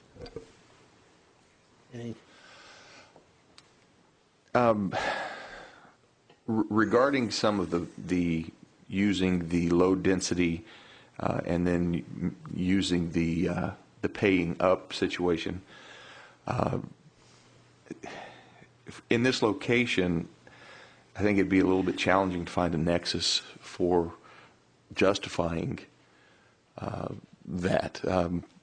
As far as this particular location providing any great benefit to some other part of the city, is there really a nexus at that versus being able to have the liberty to develop, again, matching what is north of that. I know that recently we had this discussion, but there was a clear nexus for some of those, whereas this area isn't really touching anything but commercial. So I don't know that there'd be a great benefit for keeping it low density versus medium density. And the benefits of medium density are they can clearly match the development next to it. That's all I have. So we need to pick a color. Oh, my goodness. All right, I picked the, what is that, dark brown? The medium density, Mr. Mayor, yes. That's what I pick. I don't know. Anybody else comments? I agree. I think that's fine. Okay. I'm okay with the medium density. You have dark brown. In my opinion, after listening to Councilman, I'll go with dark brown. And if I could clarify, the color is clear. If I could make sure I'm clear on the geographic area, it would be the elbow here that I'm back and forth. So this entire area here, am I correct on the geography that we're selecting? That, in addition to the low density, these that surround that as well, that all the way down to the south, that entire area. So we're talking about this entire area changing to medium density residential, Correct. Exclusive of the purple here. You got it. Okay, so we are making a wholesale change on. Okay. Okay, you got the right color? I got the right color, Mr. Mayor. All right. Next thing you know, he'll be in another area. We go by color. All right. Moving on, I have my next card was Kathy Griffith. That's who I had. Does anybody else have someone else? She was next. She was next. I'm in totally agreement with her, to make the map more distinctive. I think those were great suggestions.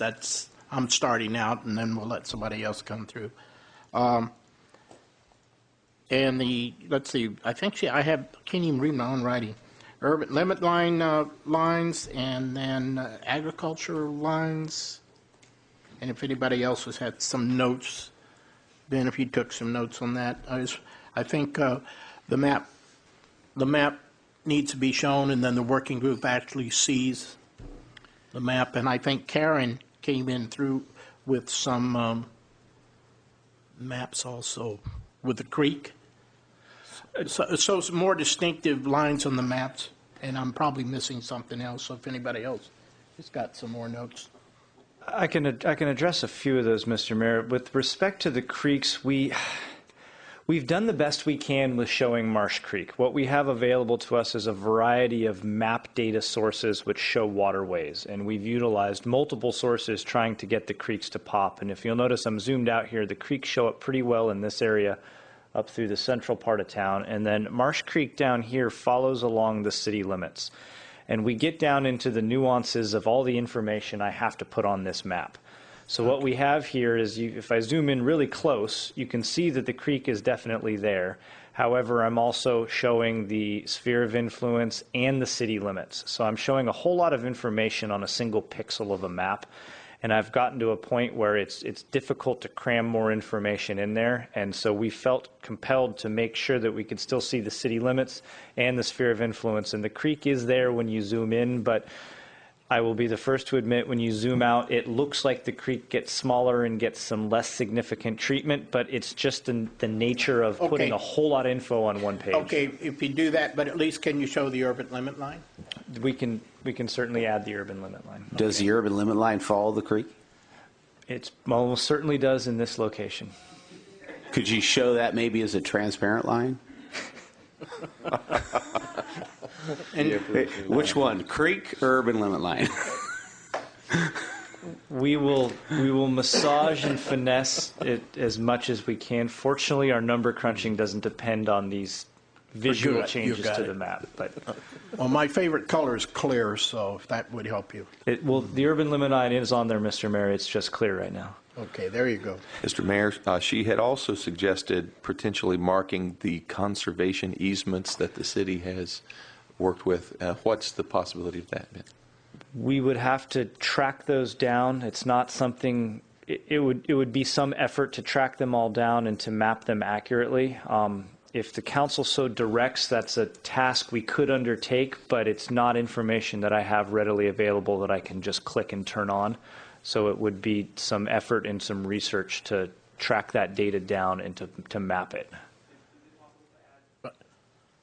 Hold on, let us discuss this. Yeah. There is a resource for that. Okay, we'll talk to him afterwards.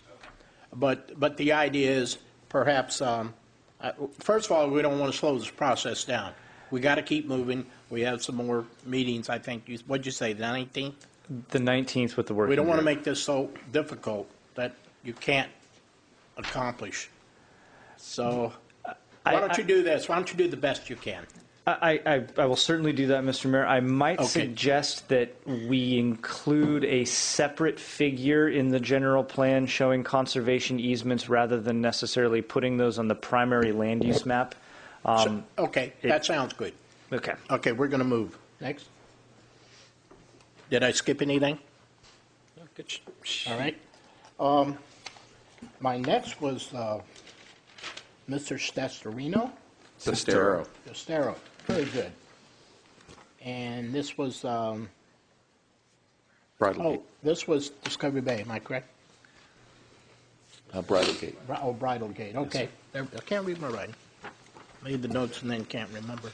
I'd probably request that we put properties adjacent to SPA 1 or Planning Area 1 and Planning Area 1 all together so we can talk about those and try to get through the rest of these comments first and then try to hit that one at the end. You want to hit that one at the end? I think that makes more sense. The only thing I'm not sure, are you suggesting we take this request and add it to?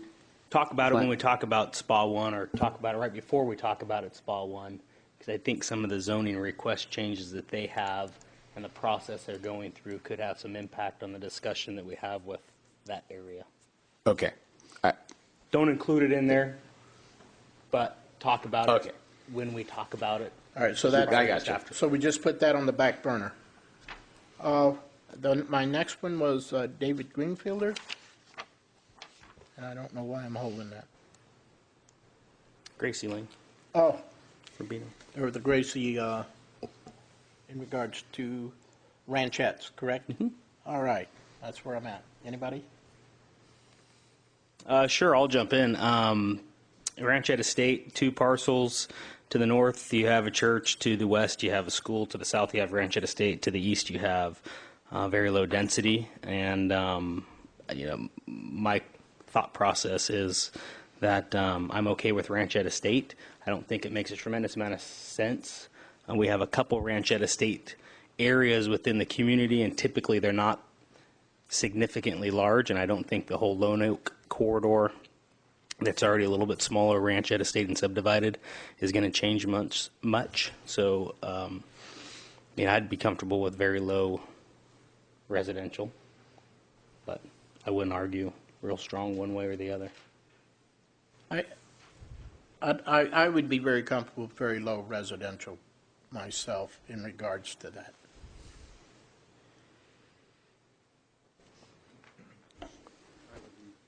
Would you be comfortable with very low, or anyone? Yeah, I don't have a problem with that. I think that I think there was a mention of the landowner to the north, and maybe you could ask Gloria to maybe submit a late application that would be okay with her, because I actually do know her. That way, I think if you're changing that land use designation and as stated by this speaker that she was okay with that, with that in mind, I think you're going to, you will still have some buffering because we kept in our policy set density transition that would transition from the ranch estates to the south. So they would be treated exactly like the ranch estates that are, there was a little finger of land that sticks out in the middle of the ranch estates. And there is density transition lots all the way around the outside of that, which are like the 20,000 square foot lots. So you would effectively have that intact with the new general plan language, if I'm not mistaken. So, which would be not only, it would be mainly on the south line. The east line would be already up against the exact same density. So I'd be okay with that. All right, now my question asks you, what color? Yellow. That would be just bright yellow, and my understanding is we're talking both parcels. Is that correct? Yes, sir. Well, I am. Makes sense. I'm seeing lots of nods. So. Okay, so we're looking at yellow. Yes, sir, Mr. Mayor. Wow, we're going by colors. All right, my next one was, hold on. Walnut Boulevard, Scorantino property. Steve Melinda. That was, is that heading out of town? Am I in the right spot right there where the County Courtyard? Yes. Just before you cross the bridge going out of the out of the city, correct? And I didn't write down what they asked for. Reducing the purple. Reduce the purple to match what's to the north. Go to residential. Okay, good. Help me out. Common theme. Okay, help me out here. So reducing the purple. Yeah, I think the request was to move that purple line to the east, similar to what is north of Continental, and kind of in line with that front parcel of Business Park. I guess he confused me a little bit when he stated he wants to keep, because that's frontage right there on Walnut Boulevard, not correct? Well, we need to make sure, what about a buffer zone between the... He wants it to look like the project to the north, where there's a strip. Then if you can go up to the project to the north, where there's a strip of purple. No, not that far. Yeah, there you go, thanks. Where there's a strip of purple and then residential behind it. Which makes sense on that piece of property, correct? But we're not trying. But we're not trying to reduce residential. Or excuse me, reduce that purple coming down. The map that the working group gave us is this current map, and a representative for two of the property owners wants to move the purple to the east. Mr. Mayor, a little context. This entire chunk, it was requested by the property owner to all be this beige color, the low-density residential. When the working group discussed it, the working group felt it was appropriate to keep some business park here. And my interpretation of the public speaker's request today was that could we take this purple line and shove it to the east a little bit? That's what I thought.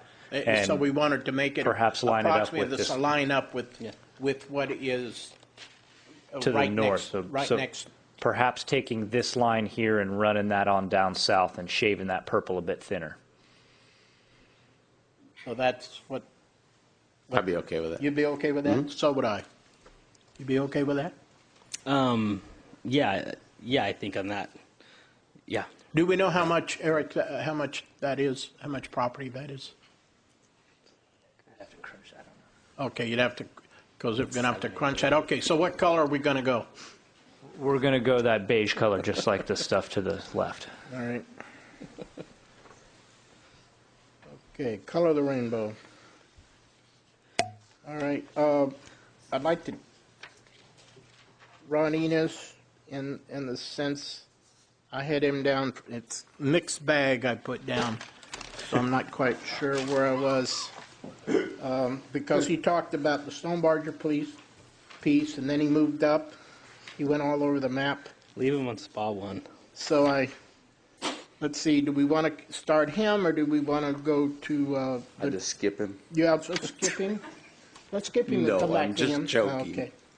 Well, I was thinking maybe we go to Ms. Hauser, and then we'll come back up to the PD. What do you think? That's the predominant, a good portion of the property is in spot one, or priority area. Priority. one. Oh, you're talking about hers?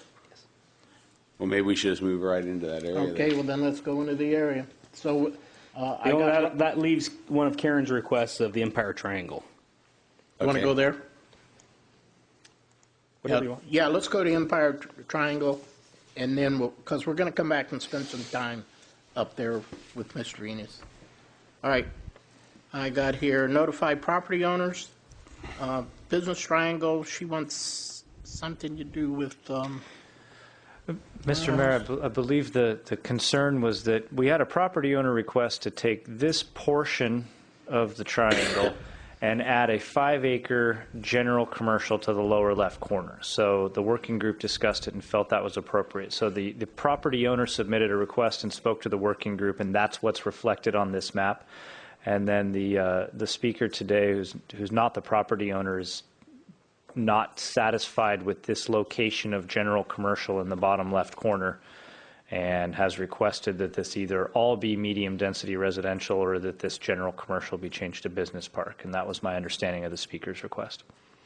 And I would add that I would be really resistant to making a change without the landowner that actually spoke at the working group with his request. where are we at, which piece of property we at?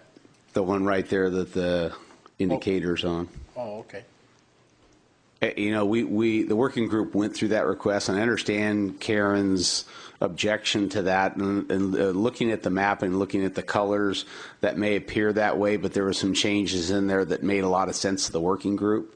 And so I would support the map the way it is, even though there is some inconsistency and we can't make all the lines line up all the time. I think the request was pretty legitimate, because actually, as I remember the request, it was a reduction in density from what it was originally. I think we have a representative of the landowner here tonight. We do. I think so. Do we have a representative? Would you mind coming and, if that's okay? Yeah, before he talks, if you don't mind, I had one question, because it's one area that popped up at me when I was looking at the map. Steve or Joel, do you guys have background on that I think it was referenced as 5 acres of regional commercial that's in between the medium density and the business park? I think that's the parcel we're talking about. The one that the cursor's The on regional right commercial? now? Yeah. Okay. All right, sir. Little impromptu, but make sure we have your name, and you need. Brian McKean. Okay, we'll need to And have I was you on fill out a- on the letter that we asked for the change to, because it was high density and business commercial, and we asked for medium density for 15 acres. Mr. Afanos, who lives right where that dot is, that's his homestead. We're going to leave that the way it is with commercial and business park, and so that's what was approved by the steering committee, and I believe that works really quite well. And one of the thoughts, the steering committee, they asked about the neighbors above. We've talked with them a little bit, and they're really quite reluctant to come in front of a city council and planning commission. But the one thing we all agree on is the park up in the pink, and that's going to stay. And they're not sure, the boys, the two brothers that live in the purple area, not sure exactly what they want to do. But they're eventually going to come in on December 19th and probably ask for, be consistent with the 15 acres of medium density and the park. Well, then I guess what we're going to come down to, since we don't have a consensus of other landowners, we're going to leave it just like it is. Is that what we're saying? That's perfect, Mr. Mayor. Is that good? Yep. All Good. right. Thank you very much. And then if they have some choices, the other landowners, they need to make their presence known. Yeah, thank you very much. Okay, sir. Thank you. I had one question before we get up to the spa one. Is there was a suggestion and a comment, and I had a similar comment in my meeting with staff on the parcels, and I think there's 3 parcels along Concord Avenue just south of, I'm going to guess it's Mixed Use Business Park, that are currently low density. And I think it was in Ben's presentation that there may be, it may make sense to, correct, it may make sense to look at those and make an adjustment to Mixed Use Business Park or professional office. Where are we at? And I'm hesitant to do it without the landowner and having that conversation, but it came up as a conversation point. So you have purple, then you have low density, a little strip of low density, and then you have those 2 low density pieces. And I think Ben made the comment, should we consider looking at those for professional office or mixed use business park? Did land use, I mean, not, sorry, did the working group look at that much? No. No. And what is it now? Low density residential. Beige. That's a tough decision. Change that back to. A little background for Councilman Stonebarger. We, the working group, basically our approach was to leave designations that were in the current general plan alone unless asked for a request by the landowner. So we didn't go parcel by parcel and undeveloped land and review all those. We basically just took all the requests like we've been doing tonight and address them one by one. We really didn't make many other changes outside of requests. So let's leave it like it is. But Councilmember Barr, if I may make a point of clarification, that was the direction of the working group. However, the consultant team provided some land use map alternatives, which resulted in some different versions floating around. And I would like to clarify that while the working group did not address these parcels, these are different than what is shown on the existing land use map.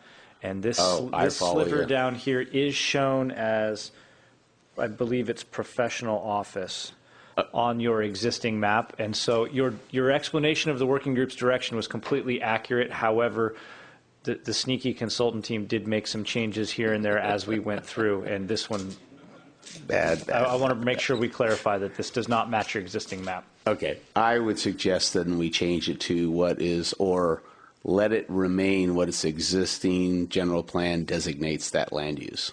Does that make sense? I kind of went backwards, but. That professional office or business park? It is currently professional office on your map. And so to clarify, it does a bit of a parcel split. So this long skinny one here is all professional office, and it's currently shown with a vertical line sort of slicing this parcel in half, wherein this portion to the east is professional office and the west side is low density residential. Mr. Clare. Question, Ben. We had a speaker at our last meeting talk about designating an area zoning for a skilled nursing facility. Could one of those go in a professional office designation? Yeah, I'll need to double check the If you could give me one moment. Okay. And then Casey, for the note with that, because of sneaky consultants, let's make sure the landowner knows that we haven't done anything sneaky. That was the only thing. We'll make sure the landowner is notified. In other words, we haven't done anything, correct? No. Okay, I just want to, We'll keep the landowner there's no in surprises. the loop. And Councilmember Clary, yes, skilled nursing facility would be an allowed use within professional office. Thank you. Thank you. okay, I guess that brings us now, I don't know which one. So is a direction to leave that color as the existing zoning, not per the map that we Right. looked at? So No, change the proposed map to match the existing land use Back to designation. what it was. All right, got it? Yes, Mr. Mayor. All right, then, okay, now here we go. Somebody needs to pick out which one do we take first. Let's start with one of the requests because we're going into PA1. PA1. Okay, let's start with one of the speakers, Richard Sestero. Okay. And I just wanted to add to the comments that this did come before Land Use and Development Committee, and we looked at some of those proposals as described, and that is the direction that Land Use and Development Committee was okay with moving forward. There was some changes in density. There was some original business. I think there was some office complexes. One of probably the major points that came out of that meeting was to maintain the general commercial along the bypass. And the idea was that there's a map I think that you have.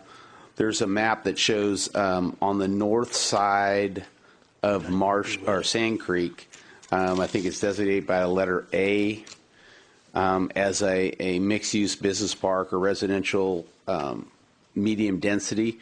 The thought process was that there would be some flexibility there, that it could go either one of those designations, kind of determined by what happens to the north of that. Obviously, this was way ahead of this current process going through the general plan, and as I recall, because it was the current general plan designates that area as above that, which is actually PA1. Current designation is mixed-use business park. The thought was to allow some higher densities that's probably higher than anywhere else in that development north of Sand Creek to allow a transition into that commercial area. And I think that the reason Councilman Stonebarger, and he can correct me if I'm wrong, but these designations have some bearing on what's going on to the north, and I think that might be why you wanted to bring this up. And that designation, that Section A, is exactly what we were talking about in land use as a way to transition into what we're calling now a mixed-use pedestrian transit designation. So I'm not sure. I guess. Actually, the city manager said this is our map and we can change it. I know there's an application in the process, and I'm sure it mirrors this. I would probably not want to change the land use in that area to something different than this map we have, because I think having it gone through land use and development, I think we should keep it similar to, if we are going to change, keep it similar to what we started that process in Land Use and Development Committee.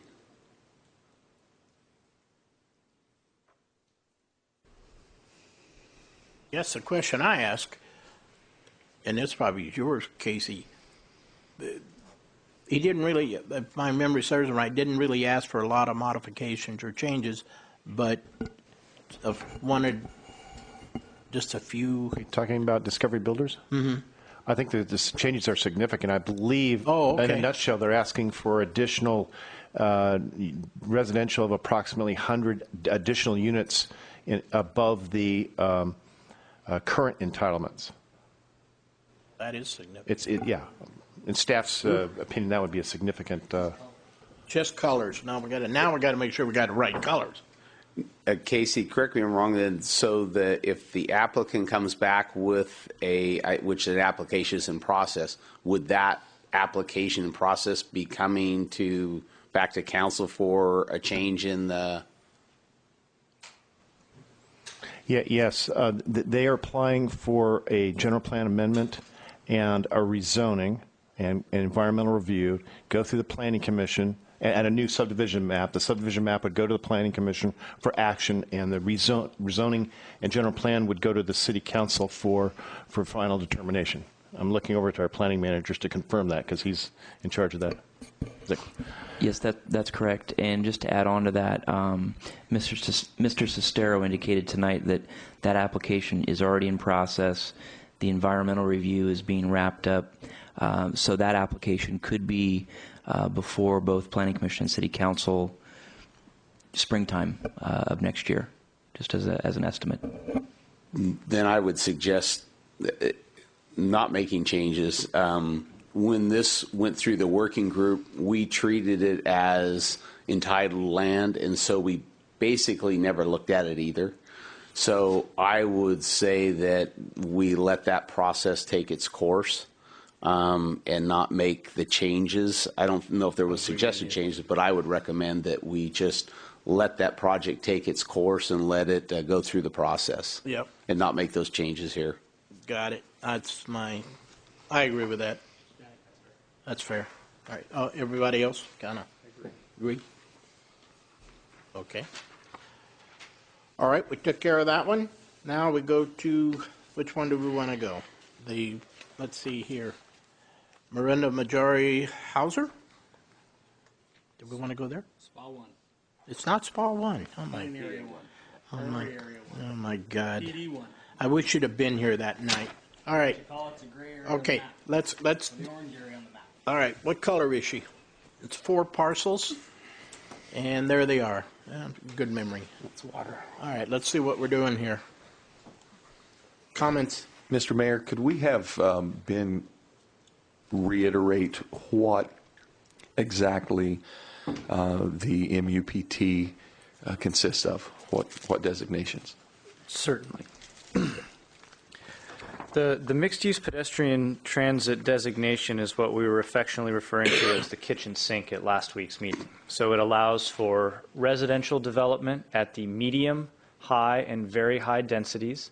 It allows for business park and office development, and it allows for commercial development. So most development types other than heavy industry and low density are allowed within the mixed-use pedestrian transit designation. This is supplemented by the umbrella policy set of Priority Area 1, which provides some additional guidance and specificity for this area, namely that residential development shall not occur along the frontages to State Route 4, and that residential development shall not occur at more than 20% of the developable area of these MUPT parcels.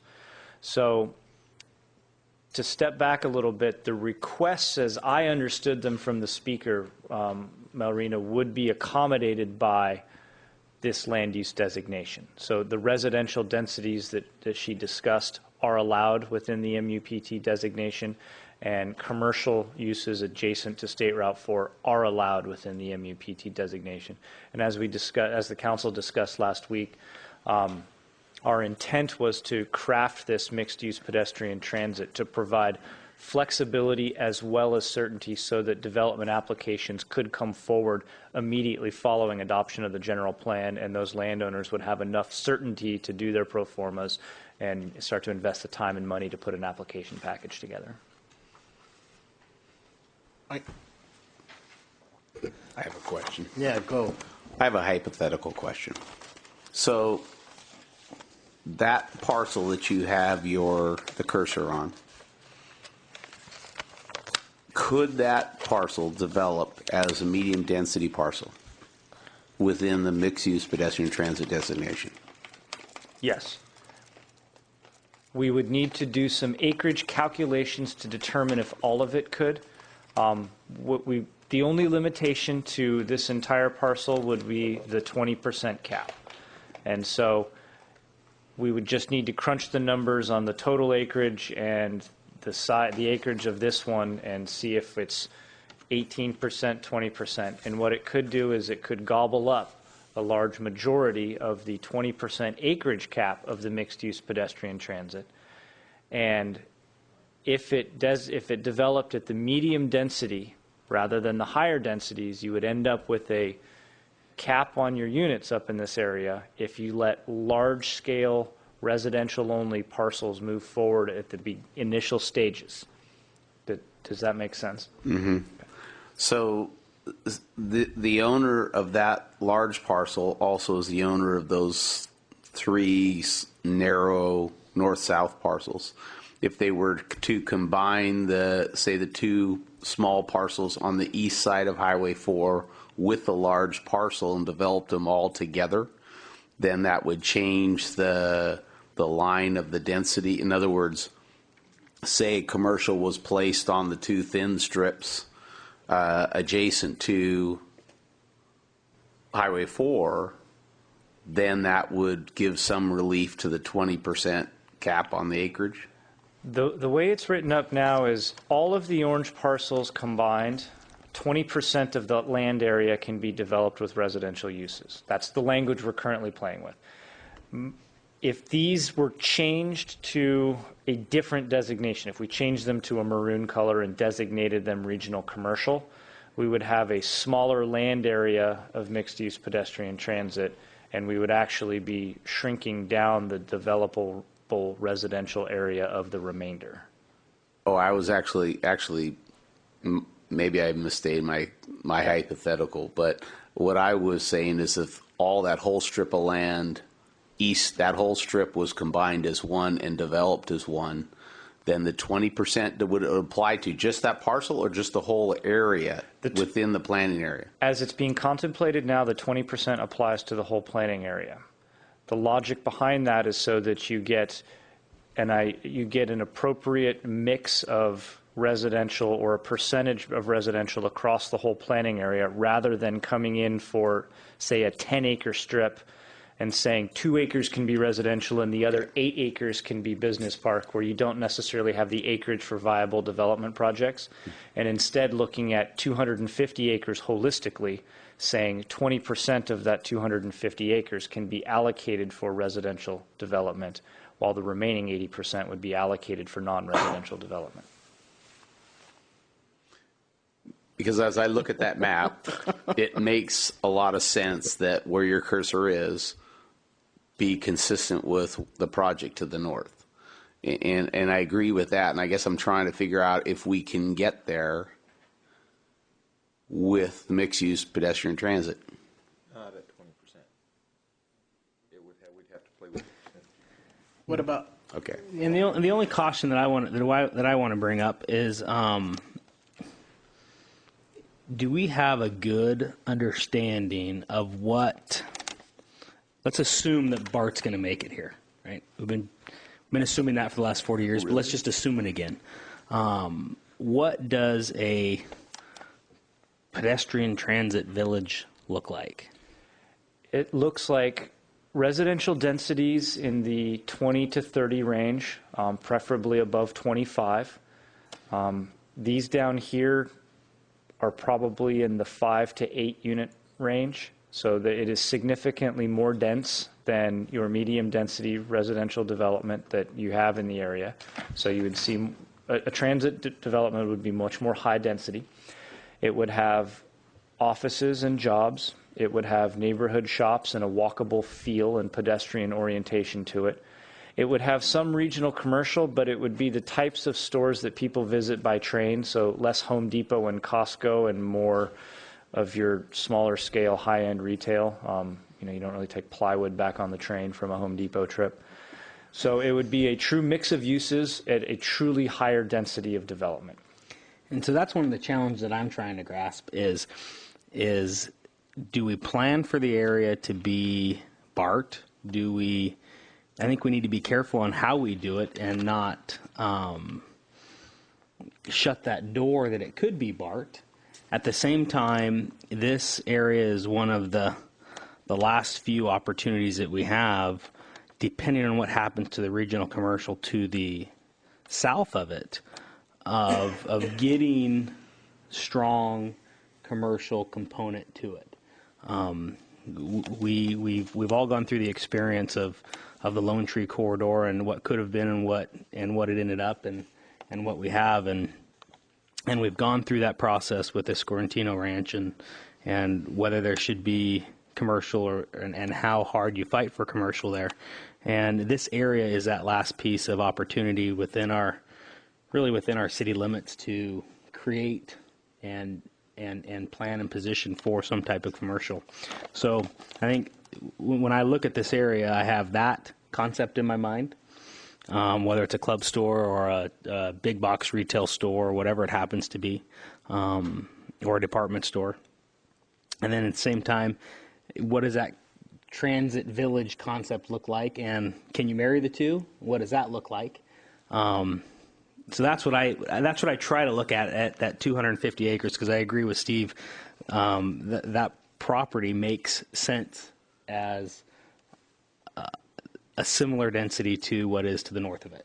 You know, when you go to the north of that, you have the apartment complexes across from Pioneer School. We had a general plan amendment for a church that wanted to be apartment complexes that we turned down about a year and a half ago. There's more business park up here that's probably going to come back at some time and ask for medium density residential. And so that's what I'm trying to figure out, is those moving components to that whole area. And what does trying to protect it for a big box, a club store, and a department store look like? And what type of transit village concept does it look like? And can you merge those two to get some type of sausage? For the lack of a better word. No, that was very well put. It's the $64,000 question with this map, because there's a reason our discussion is really focused on this area. Speaking bluntly, I would say that the council has a couple of options. One would be to stick with the mixed-use pedestrian transit designation, which provides some flexibility, and stick firm to a residential cap, be it a percentage or other mechanism, be it a total unit count or a percentage. One thought might be to require minimum densities, such as not allowing medium density residential within the mixed-use pedestrian transit. So you force densities up towards the higher level, but you may want to revisit which areas within PA1 are actually designated mixed use.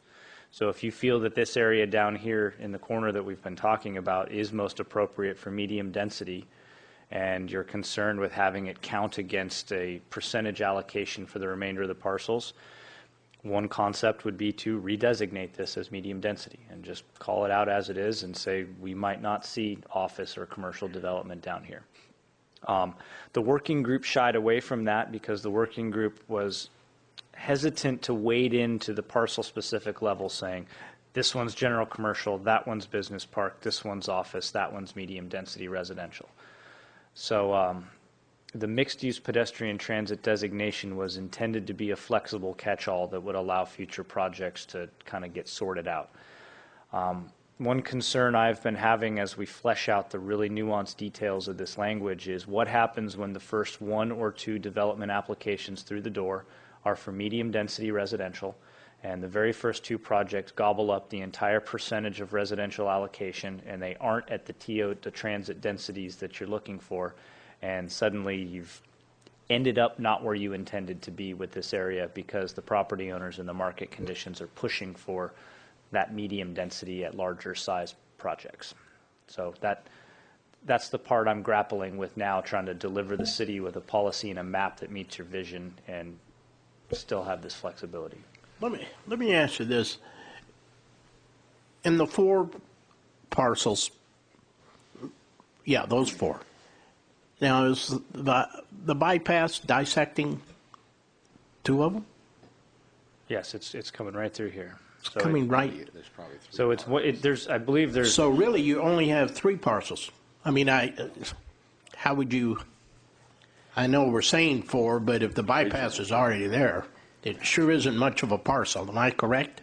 Well, there's portions on either side. I don't have the acreages, but this is probably 6 to 8 acres here to the west, and this is probably in the ballpark of 9 or 10 to the east. I'm just kind of spitballing looking So at. could that be commercial on both sides of the bypass?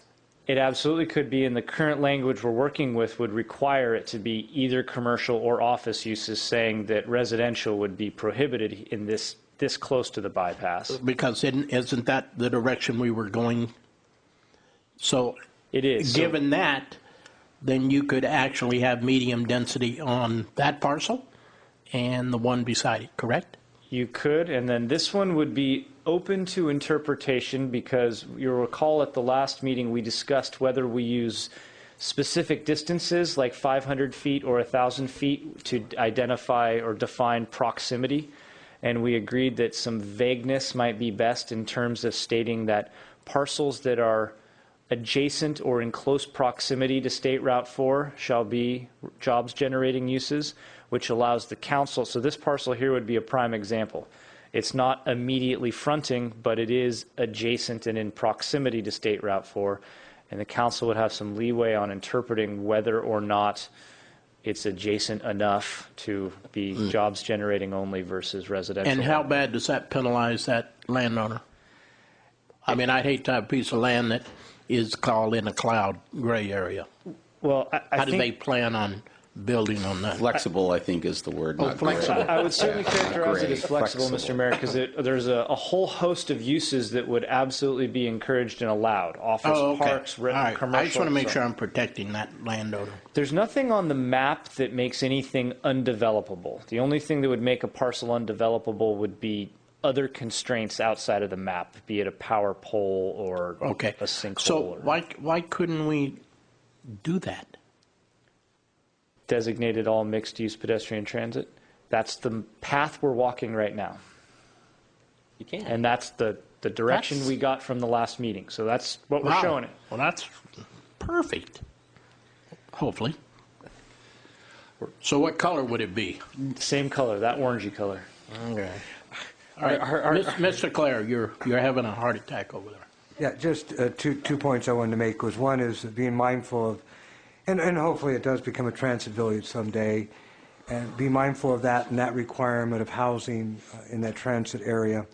And the other thing that's brought to our attention was the spurring on development and feasibility, financial feasibility of providing infrastructure. I'd like us to consider moving the percentage from 20% to 30% on the mixed use. The other point I'd like to make is that I think there's flexible. We also leave the landowners in a quandary and almost in a competition. Whoever files first gets in first for the residential piece. And then you could have, because you're not looking at it in a holistic point of view.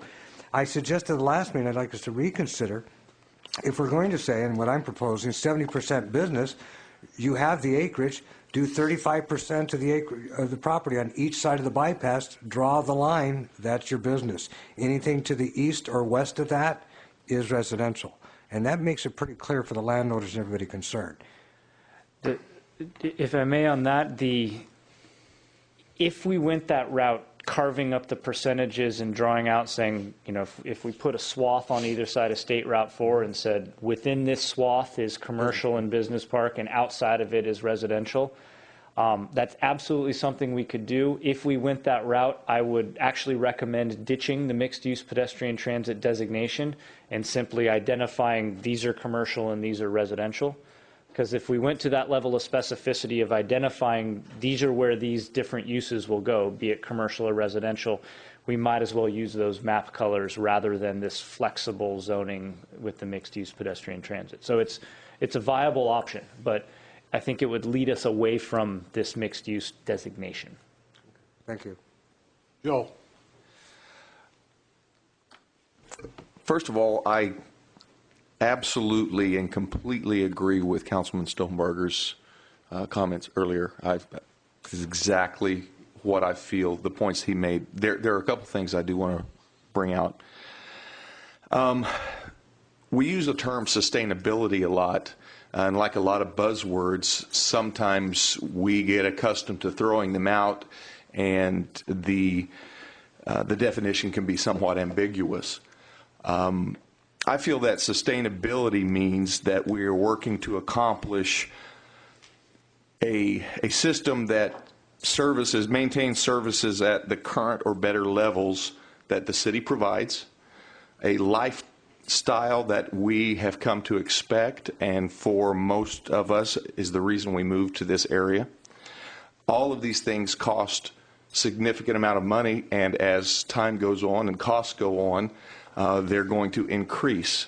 Sustainability, in my opinion, is the process that causes us to maintain or better what we currently have as levels of service and lifestyle. Secondly, there's been a request consistently from the community that they want a place where they can work where they live. In order to do that, we're going to have a very concentrated, because again, I agree with Councilman Stonebarger, this is our last best opportunity to bring the type of sustainability that the community says they want in a location that businesses that would help accomplish that goal desire to be. If we begin cutting down to any great length the commercial viability of this area, I think not only would that be a travesty and a disservice to our community, because they've made it very clear they want the opportunity to work where they don't have to commute great distances, but I also think that we would be missing out on an opportunity to maintain the sustainability that everybody says that they want and that I personally want.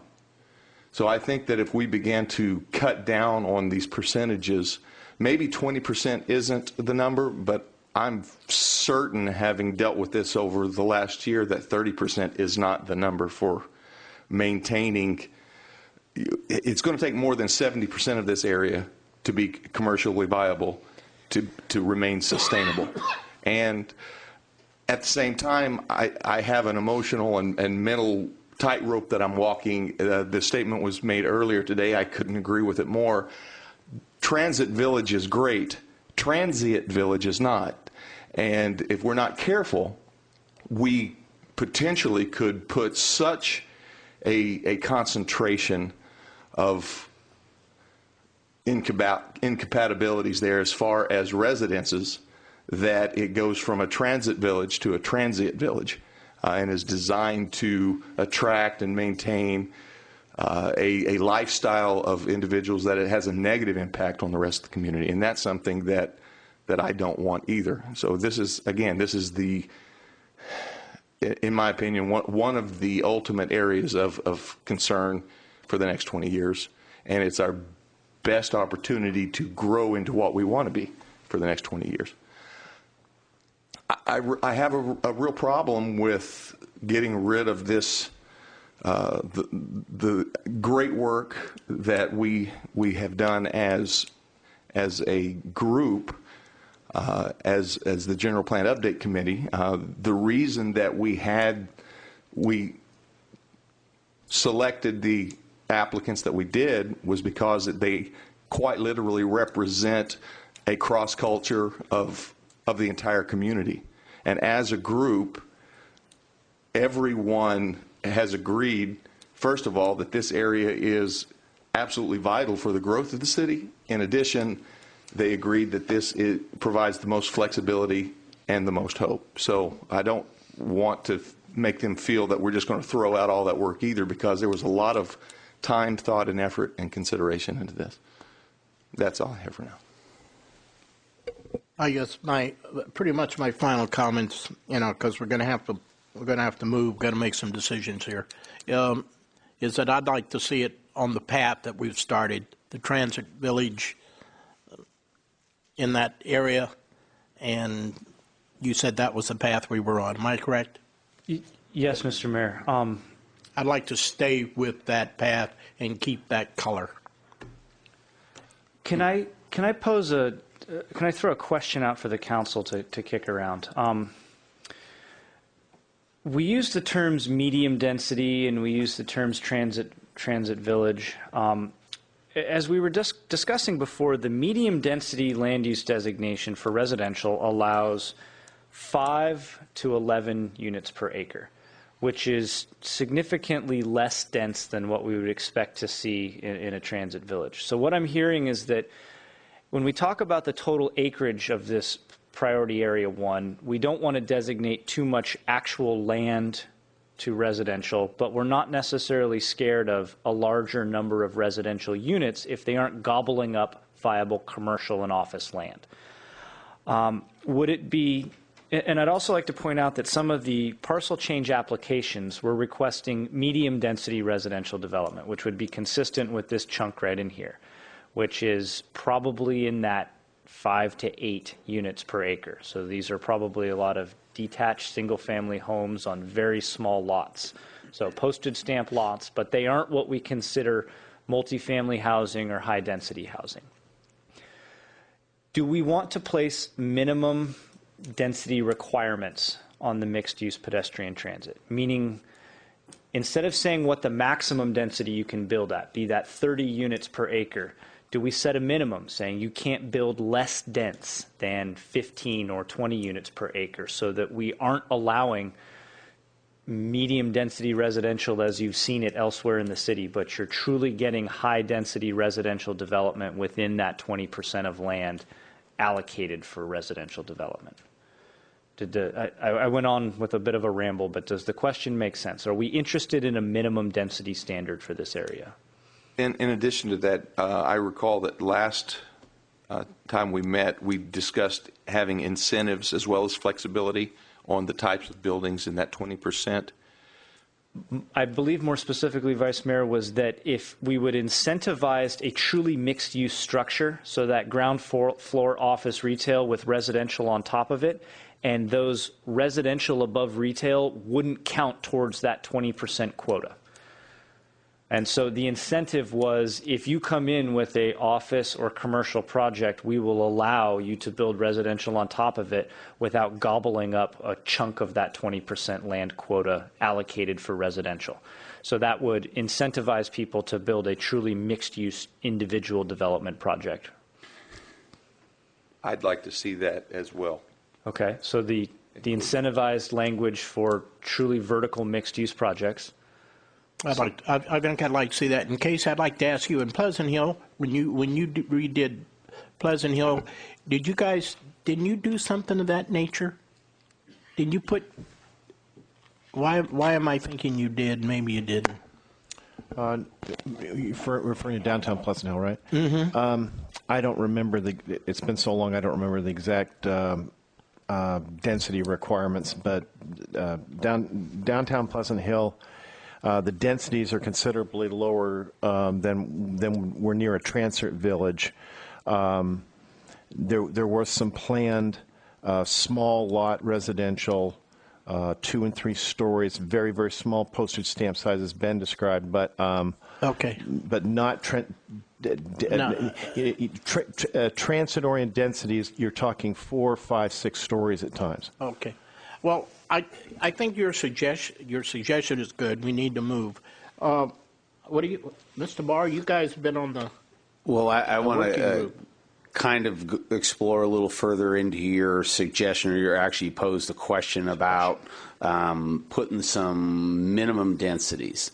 Then along those lines, if you were posing minimum densities, would that work in conjunction with the 20% and 80%, or would it replace it?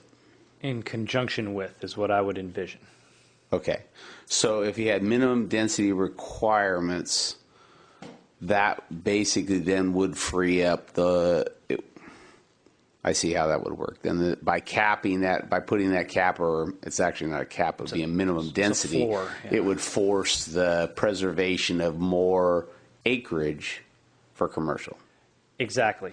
You're going to get if we put a minimum density and we allow it up to 20% of the land acreage, you're going to get units in there, and they'll be in the ballpark of 800, 900, 1,000, 1,100 type, that range of units within PA1. But they will sit on a footprint of 20% of the developable area, freeing up 80% for open space, but primarily office and business generating uses. You might see 10 or 15% open space. I don't want to completely neglect that use, but the majority of the land allocated for commercial and office uses. What that would do was continue to keep this area as a viable future transit-oriented development, rather than if we put a 20% acreage cap, but we allowed projects to come forward at 6 units per acre, you wouldn't end up with the density to support transit in terms of EBART. That doesn't mean it would never come, but it wouldn't be the type of residential density one would like and hope to see around a transit station. And so if I'm hearing multiple points of view up here, so I'm kind of reaching for solutions that might get it both ways. You know, I get a little bit squeamish when we talk about Transit Village, and the reason why is growing up in Pleasant Hill, BART was there clearly 25 years prior to the construction of a Transit Village. And if we're talking about BART coming to Brentwood potentially, of course, there's nothing confirmed from the BART board that sometimes has challenges with contracts. I would say 20 years before BART and then another 25 years before a transit village would be needed or be able to be developed. So well beyond the document we're trying to create. And so I guess I would look at it as I understand we want to keep that in mind, but I would be hesitant to plan for the transit village other than if we think it's going to be in a certain location, plan in a way that that area could be redeveloped into a transit village, because it would be impossible to leave the land vacant for 45 years because it would be a death sentence. And so I think if you look at a center where that potential, and I say potential because there's nothing firm on that, where a transit village could be, do you keep those commercial uses that would be much easier to redevelop than residential houses, especially right around the center where we think that potential BART station could be? So I would suggest, you know, obviously we keep that in mind that there could be a BART station there, but I think that the more urgent goal, if you think 20 years is urgent, is to look at what uses we could put on those lands for the next 20 years, potentially 40 years or 50 years before it could become a transit village. So, you know, when I look at this map and I look at some of those uses on there, if we start changing some of those land designations, do we just zone the whole thing and remove the pedestrian transit? And Ben suggested that. I don't know if the group would want to entertain that or not. You know, when I look at this map and we look at the one parcel that we, on the east side of the bypass, and looked at medium density, and if there was commercial for all those small pieces, medium density on the west side of that all in a line, then as you move north, to me it seems like that center strip almost across, well, probably equal on both sides could be commercial, with high density housing to the west of the letter P in PA, and then high density housing to the north of that to match the purple dotted area. You know, part of the challenge, and I understand the sustainability argument, I totally agree with how do we get sustainable, but at some point we have to figure out what uses are legitimate uses for the land. Just wanting it to be a certain way doesn't make it that way. I think as we've developed some other land in Brentwood, we probably, or past councils have thought they're going to go a certain way and they've totally changed. You know, we start looking at retail areas, and I'd love that to be a retail center, but the challenge is what retail center would fit in there. I know at one time it was looked at as being an auto mall, and when the distances between auto areas changed, it eliminated this area as a potential site for retail auto mall, which is a shame because it would have been perfect for that for a multitude of reasons. and now we're fixed with what's going to be the best use for that. And I think, obviously we've been challenged with this at the working group. The first suggestion was to put in a specific plan and work it out. Came back to the council. Council sent it back. Then we removed the specific plan area and brought it back as a. Actually, we brought it back as a we brought it back as a SPA. Now it's a priority area 1. Got that right. And so, we're almost back to square one. So I think if we're going to either rezone every single parcel in there individually, or we move forward with the pedestrian transit use and try to come up with a number what's going to work for the development, because we're still going to take these on a parcel by parcel as development comes forward. And we're going to be faced with the challenge of the number and the acreage each and every time. And probably no different than we were already challenged with. I think it was last year we had a parcel come in for a general plan change, and it was also challenged because of the unit count in that area, as I recall, because it was affecting it. So, it would be a similar approach that is you zone it for the mixed-use pedestrian transit with some of these parameters, and we're probably going to be challenged with it each and every time. Sitting, okay, I'm going to just throw in my 5 cents worth here. Sitting on one of the boards, and Mr. Barr hit on something that's pretty cool. Bart gets in front of us, and I'm on, oh my gosh, so many transportation boards, and they go out, they speak of 2040 like it's tomorrow morning. And I keep making the comment, we'll all be dead by the time, 2040 is a few years away. And You'll be then they even get into 2050. So I'm really not worried too much about them building a transit station tomorrow morning out there in that area. Moving right along, I'm not for getting rid of the transit station, and 40 or 50 years from now, the city might have changed even more. So I think we need to just designate the 80-20 and move on. That's the mayor's comments. Okay. And the higher densities obviously should be where they further up where they should be, and I think we do need some residential, but I think we're going to have to move on tonight, or else we won't ever get out of here. We're back to, in fact, I forget where we're back to. Well, if I may provide my understanding of our discussion of priority area 1. Essentially, I believe we've had an excellent conversation, and I think we've truly come full circle. And I think that's probably a good thing, because I was comfortable with where we left it last Tuesday, and I think we've had a very healthy discussion, and I think we've ended up in very much the same spot after our robust discussion this evening. So my understanding is to hold the line and carry forward with the mixed-use pedestrian transit in terms of the parcels and acreage that are shown on this map. Those should remain unchanged as we move forward. And the overarching vision for priority area 1 is a mix of residential and jobs generating uses, with jobs generating uses having priority along the State Route 4 corridor and residential uses being more appropriate at further distances from the highway.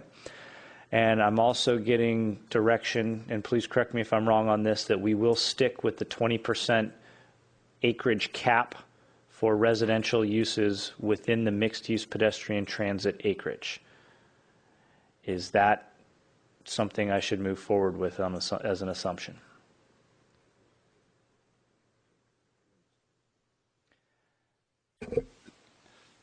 The point about the southeasternmost portion here is very valid. Obviously, this particular piece of property does not lend itself to a combination use. It doesn't.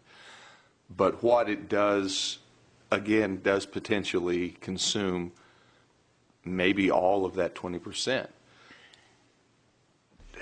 So addressing that is a concern. Should we absolutely have the leeway to remove it from this priority area or to change it to medium density and have that 20% apply to the rest. So if we believe that this parcel down here, this 38 some odd acres, is only appropriate for medium density residential, we could designate it as such and leave the remainder of the orange as it is. If we don't believe this should be anything other than medium density and we're concerned about it gobbling up the acreage percentage for the rest of the land, a possible solution to that would be to take this out of the mixed-use pedestrian transit and to designate it medium-density residential. That would be one solution. You be for that, Steve?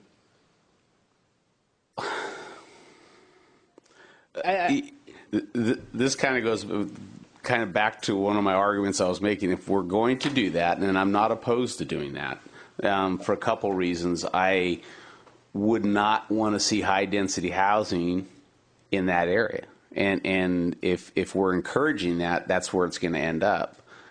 So that's part of why I was encouraging more high density to the north and the west side, because there's already some plan there. And again, I don't oppose that, removing that and making it a medium density because it fits that area just north of the shopping center. But I'm challenged at not looking like I suggested, looking across the board and keeping a commercial strip, medium density, that's going to, as we've talked about earlier, the application from Discovery Builders on the south side, does it make sense to have medium density there too? And transition to the north to higher densities? If we get through, if we go back to the planning group and give them the parameters that have already been started here, and move forward with mixed-use pedestrian transit. At some point, we're going to have to put colors somewhere, or put parameters for colors, so somebody can come in with a development application and create their own color. So, do we give the planning group a first couple shots of trying to put some teeth into this and look at some colors and some potential opportunities and when you put colors out there, what the unintended consequences are, and get some feedback from the planning group, whether we should continue down the path of NUPT and give it that broad area without a color scheme through it. And if the planning group doesn't suggest that, council, we think you should probably give it some colors, and you've already started to create your parameters for those colors. So the question is, do we kick it to the planning group to start that conversation and see how far the planning group can take it? You're asking me? Yeah. I would say no. Okay. And I'm going to qualify it. After going back the last time and asking the group to assign colors, we got a little bogged down on looking at infrastructure and other things that were probably beyond the purview of the working group. And I think they were also challenged with assigning colors. I think the working group was very clear at our last meeting that instead of using a specific plan as a tool to design that area, they agreed that the mixed-use pedestrian transit with the right language seemed to fit the best. And they were pretty clear. I think going back would be probably not in our best interest. So moving forward with that mixed-use pedestrian transit concept, if you remove the 38 acres into medium density, has it a similar use that it is to the north? And then we continue with verbiage for the balance of this area. I would like the planning group to consider. I don't know what the impacts are, so I want to be careful in giving firm direction without allowing the planning group to come back with some logical concepts, but to consider some type of minimum density standard. And I think the priority of preservation is the ability to have some commercial, the ability to have some type of momentum with that commercial. Transit Village, my personal opinion is I don't think BART's going to get here in probably my lifetime. But if it does, great. I think there's opportunities to redevelop it at that point in time to do that. And I would agree with Steve's comments prior. Concrete tilt-ups and some pavement's a lot easier to go through than single-family homes. Once you put single-family homes in a certain area, they're almost impossible to take away. An apartment building, you can take away. One person owns it. But single-family homes, once you put them there, you're not going to remove them if you wanted to readjust it in the future. So that would be my suggestion, is to remove that 38 acres and make it medium density. I think that makes sense.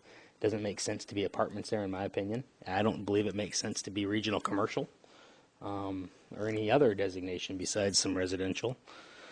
And look at what some minimum density standards do, and filter it through that lens of commercial, and making sure that we have plenty of opportunity to attract that type of commercial that we may want. I don't know if that's the best approach, but I think as we start to unpeel that onion a little bit, the planning group, particularly with your guys' leadership on getting to this stage, I think can work through some of that. I think you guys have a pretty good pulse of where the council is and what some of the concerns are, and it's probably a lot better process there if we can give a little bit of direction here of what our priorities are, to maybe give it a couple whacks at it and come back and see what we got. In my opinion, the planning group has reached its depth of what it's comfortable to effectively do. So if it goes, so then what's the purpose of going back to the planning group with mixed-use pedestrian transit with it? I think, as Ben mentioned earlier in the evening, the thought process was tonight to get pretty clear direction for Ben to write that policy language with, I think, the direction from council, so that policy language was darn close when it went to the working group. I don't suspect, and that's why I wanted to clarify that early in the meeting, I don't suspect that the working group will want to change much of that suggested language. And that's why I would like us to get as absolutely close as we could, so that we can continue on with traffic studies, environmentals. So I think if you're going to look at removing parcels, I would say do it tonight. And remove the parcels, and the only thing I would add is, we had a similar land use change request on the west side, the same medium density request. So are we going to look at that the same as we just looked at that 38 acres? It's almost similar. So do we look at that and remove them from the numbers, which basically leaves you that center section where the PA1 is? And if I could chime in just to complicate matters even more, we've been consistently discussing sustainability and jobs housing ratio targets, and every time we come in and carve away another 40 acres of a potential jobs generating land use and allow medium density residential on it, we drift further from the stated targets of what our jobs housing ratio would be with this general plan. And so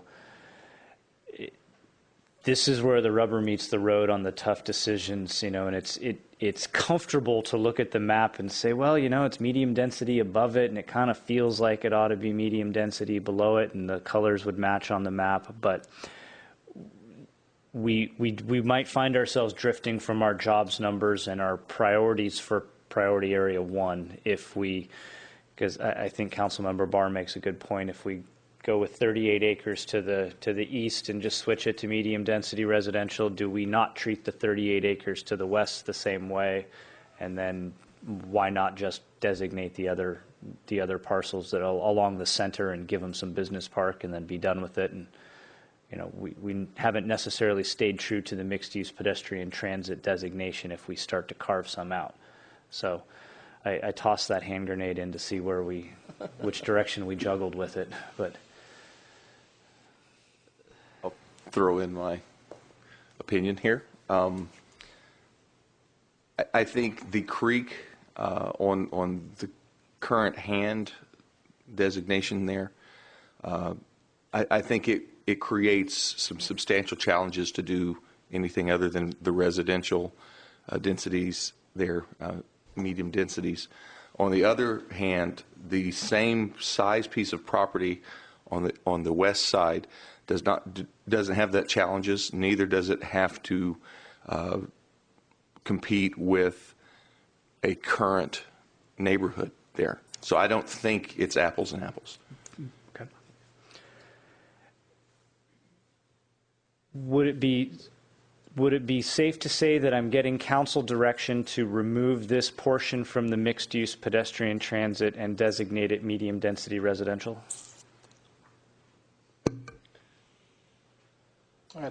Again, I wanted to state earlier, I'm getting a little concerned that we keep adding to the total population of Brentwood that we talked about earlier, and also the job ratio that you mentioned, Ben. I think the more, and we've done several properties already that way tonight, adding to that build-out number, and then therefore negatively affecting the job ratio. So I'm concerned about doing that tonight. I'm not opposed. I'm just expressing a concern. I think, follow on your comment, I think there was some information in our packets about the population numbers. And actually, this plan, if I'm not wrong, actually had a significant reduction in our build-out number from the current general plan. So I know there has been a lot of changes, and we made some changes today that I know are going to affect those numbers even prior to PA1. We made some changes, so those numbers are going to change. I think I would, I think rather than picking this apart, I think we need to just leave it as a pedestrian transit, mixed-use pedestrian transit, and work on the language. And I think I'm not sure, I'm not convinced the 20-80 split's right. I don't know if 30's right. I definitely think it needs to be more residential, just because when I look at that, I can't conceptually imagine that only 20% of that would be residential ultimately. I know it's probably going to change anyway through general plan amendments. And so do we try to get it as close as we think we conceptually would see there, giving bonuses for higher densities? And I think you touched on that a little bit about, especially above retail, that those units wouldn't count against a cap on a unit. But I don't know if the 20% number is the right number. I mean, I would be willing to go higher square footage or square acreage than the 20.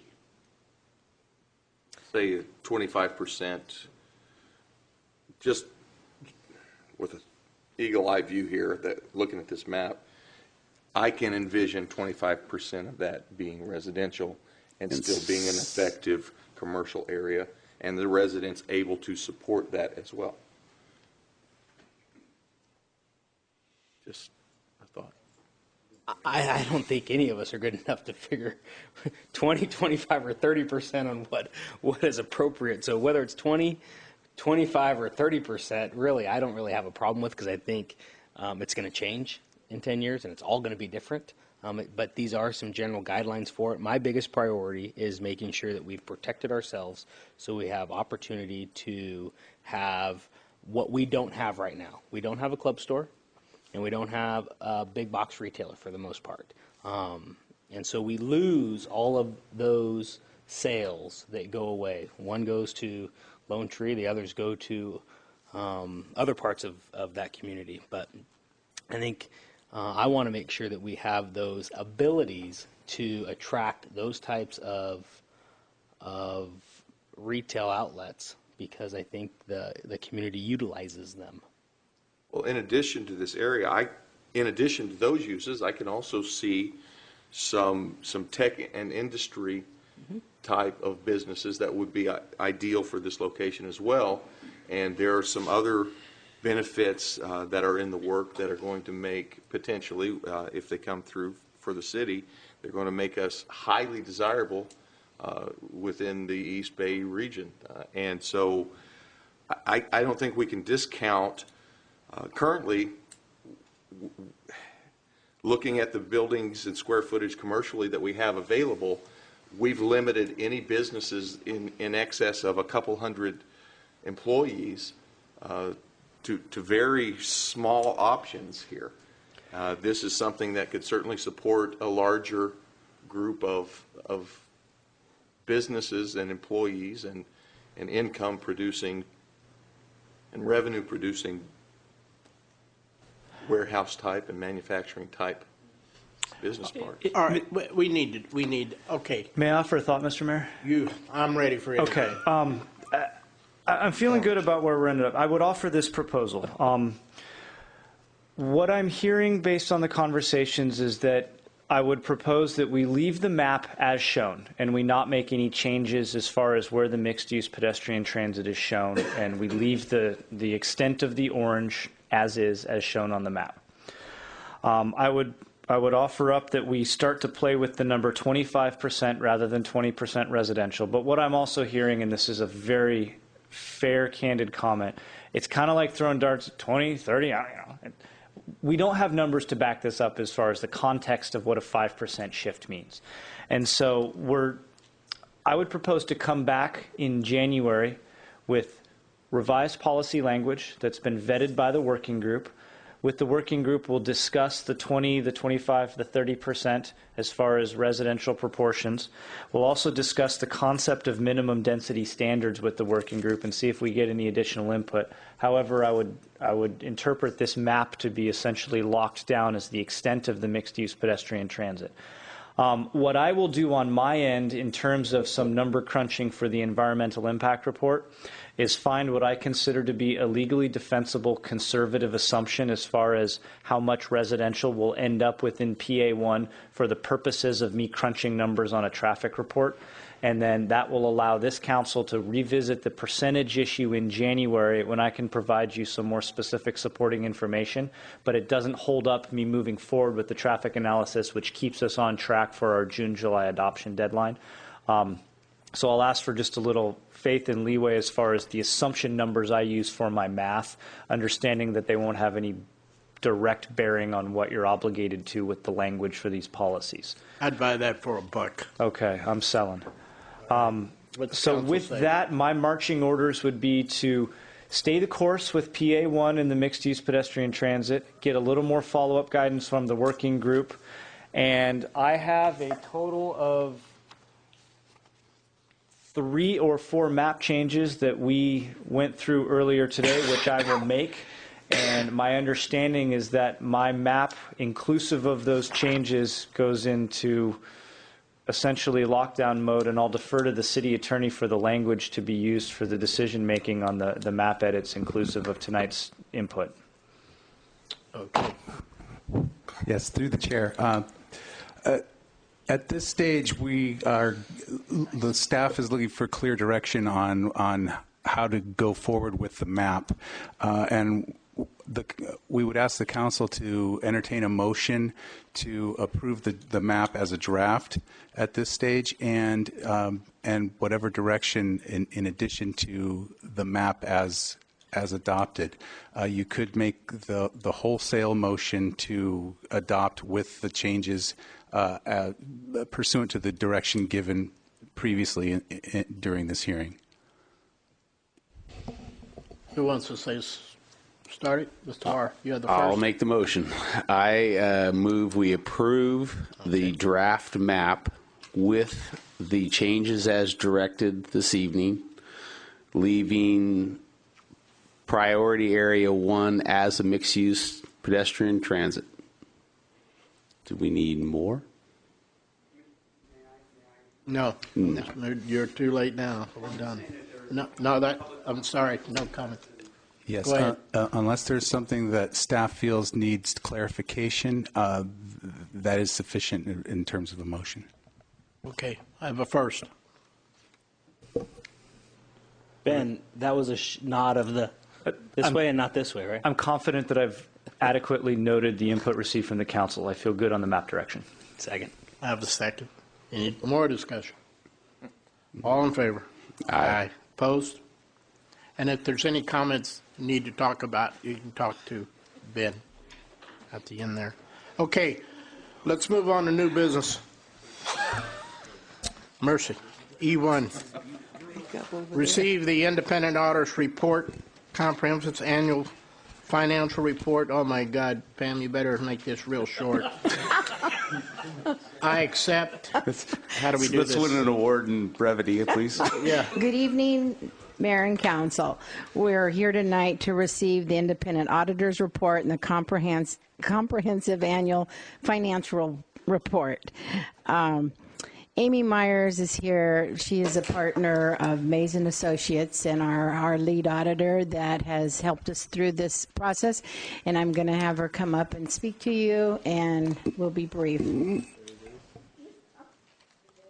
I'm sure you will. I can leave it up to you, actually. I can give my normal presentation, which is brief, or I can just leave it open for questions, because at this point, I think, just go questions? Okay. That's fine, because it's completely up to you. Like I said, any questions? No, I'm kidding. We had the annual audit, and like I said, I have a very brief presentation. It'll probably put you to sleep. Yes. At this point. No. In other words, could you state you found nothing wrong? I mean, let's make sure we at least. Right. That will be fine, yes. A We fast issued summarization. A fast comment, okay. We have the audited financial statements, the comprehensive annual financial report, and our audit opinion this year. The terminology has changed slightly because of audit standards changes. It's called an unmodified opinion this year as opposed to unqualified. It means the same thing, a clean opinion, which means your financial statements are fairly presented or materially correct and present the financial position of the city's funds. We also had the memorandum on internal control. There are some control issues that are mentioned in that letter. There are no material weaknesses. We did not note any material weaknesses during our audit. We also did a compliance audit for the Transportation Development Act funds you received through MTC. No findings on that audit. The memorandum on internal control also contains the required communications for council. There's nothing of significant note other than some of the same issues that were in last year's report, which is related to the RDA dissolution, the question of the assets that remain on the city side as opposed to the successor agency that the city is contesting and negotiating, I guess is the word I want, with the state regarding those issues, and those are expected to be resolved in 2014. That's it. I'm trying not to look at my notes so that I don't overtalk. Yes. Is there yes. If you have any questions, Any I'd be happy. questions? Any questions? Public comment. Is there anybody like to speak to this? Okay, I'm going to close public comments. I need action. Motion that we approve the comprehensive annual financial report for Have a fiscal first. year 2012-13. First. Second. Second. Any more discussion? All in favor? Aye. Aye. Okay. Request. Thanks for coming. Sorry you had to sit so long. Yes. I'm Sorry. We do have a request from Councilmember Clare to provide financial support to community band. Councilmember Clare will explain his request. As council members are aware, I'm the liaison for the council and the community band. Community band was formed nearly 10 years ago with Bruce Stewart, Kermit Sven, myself, and Rebecca, and I've forgotten her last name. She was at that time the part of the Art Commission. When we originally formed the community band, it was supported by the city. I believe the funding was through the Arts Commission, but I could be wrong. Could have came from another source, up to $5,000, and that continued till about 2008. This is an organization that does represent the city. It attends different band festivals. Different cities get together in regional competitions, as bands do, and I believe represents our city well. And as in my information report, they had an outstanding crowd, 200-300 people. I'm not sure how many community center holds, but it was packed there last night. So certainly a benefit to our community and its citizens. So I would like the council consideration to talk to staff about spending some time researching this a little bit further, and consideration of helping to fund this organization that I think that we can all take great pride in. Comments? Okay, I'll start it out. I think we're coming up, am I correct, Fair City Manager, aren't we coming up, don't we have a group that is putting together a working group that we're putting together what we're going to donate to, or the city priority type? Good evening, Mayor, members of council. The Finance Committee periodically and the City Council takes a look at the charitable contributions list on at least an annual basis, if not sooner. Because we have quite a few organizations that continuously ask the city for money. Would it be appropriate to put this to the Finance Committee, or are we even interested as? Well, we don't have to do that. We can figure it out tonight, or do we just say this is probably not the proper time to donate money to various organizations, only because, golly, I bet you I get 3 to 4 requests a month. I would just comment, Mayor, that this is not a community, like a nonprofit that's asking for funds. This is an organization that represents the city, that many cities fund their community bands. In fact, this council several years ago appointed as a standing member, a member of this council to serve on, I believe it was Councilmember Bryant before myself, that served as a liaison with that group. So it was deemed not as a charitable contribution organization, but something that's a viable ambassador, if you will, for our city. Well, first of all, let's make it understandable. I'm definitely not against the community band, but I am against, once we make some decisions, I'd like to make sure we have a good consensus of, where we're at with. We still have to make money with donation. Am I correct? We still have to give them money because they're requesting money, correct? Correct. I am on their behalf, yes. Yeah, you're requesting funds. Through the chair, I think tonight we're only looking at a future agenda. Do we want to have staff spend time to bring this back to talk about it? Or, and if we did feel that way, I would suggest that staff give suggestions or alternatives to just outright donations through either suggesting some of the other programs that are available, either through our economic development grants. There may be possible other avenues that if the council so chose to have those recommendations come back. I mean, I'm not opposed to that. Because it would be a pretty simple process. In other words, identify what avenues there are, but I don't think tonight, since it's an agenda item request, we can actually have a discussion about the merits of this particular request. You're right. So, other than to put it on the agenda. I just want to remind all of us that we do have a substantial list of priorities that was given to us recently. And where this particular request falls on the future agenda item request is up to the council. But frankly, I think there's some things that involve that it gets in line. I don't have a problem with that. It goes to the end of the line to wait its turn is something that I would recommend. I think we actually.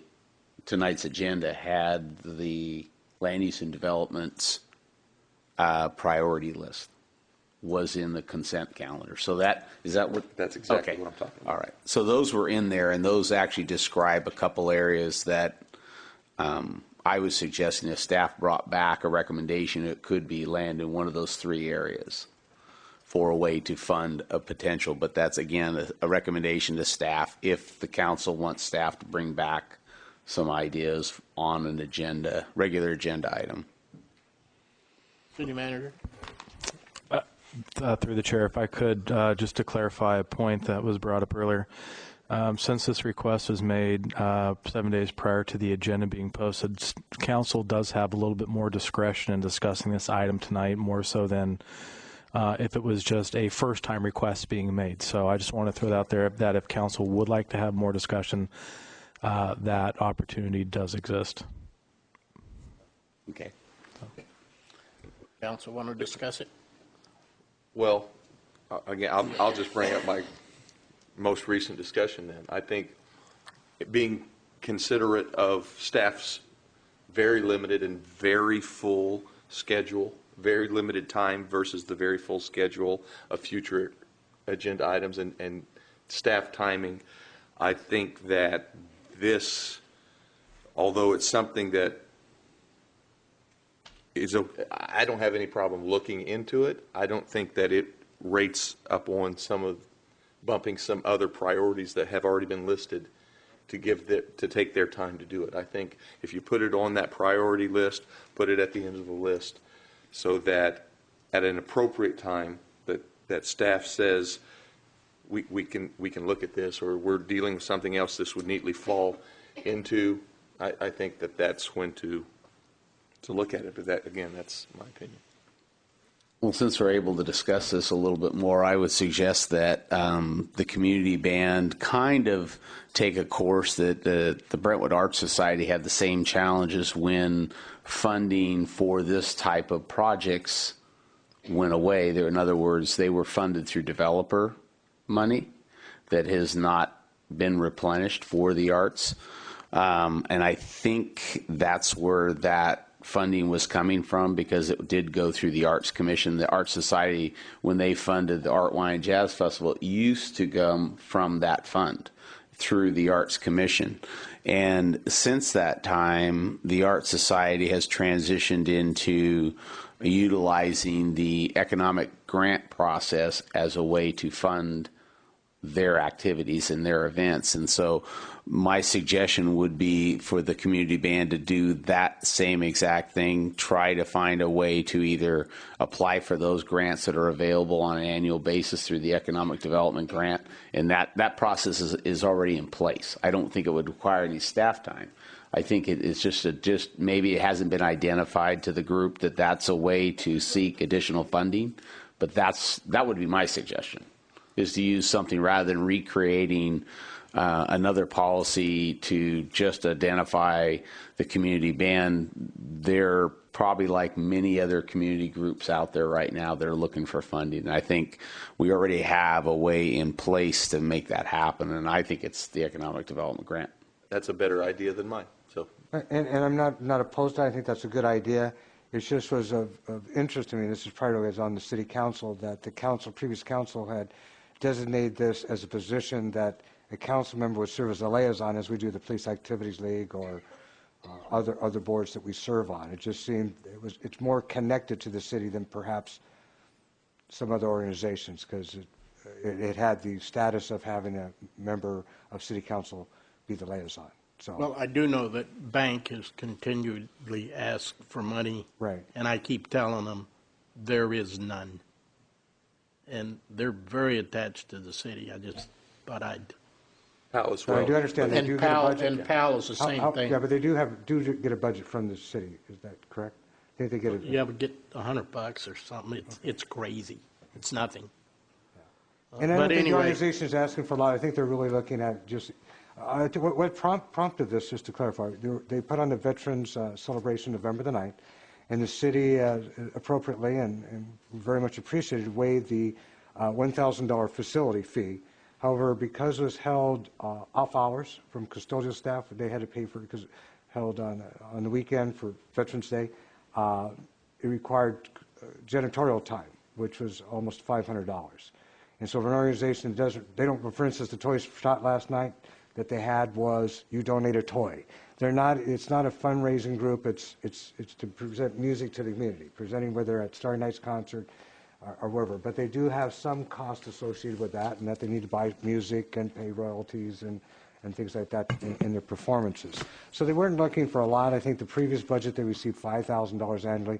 They were looking for $1,000 to help offset, and $1,000 could be waiving the janitorial fees for next year's Veterans Day, type of thing. It's just they're hard pressed to come up with the money when they're wanting to put on things for the community here at the community center.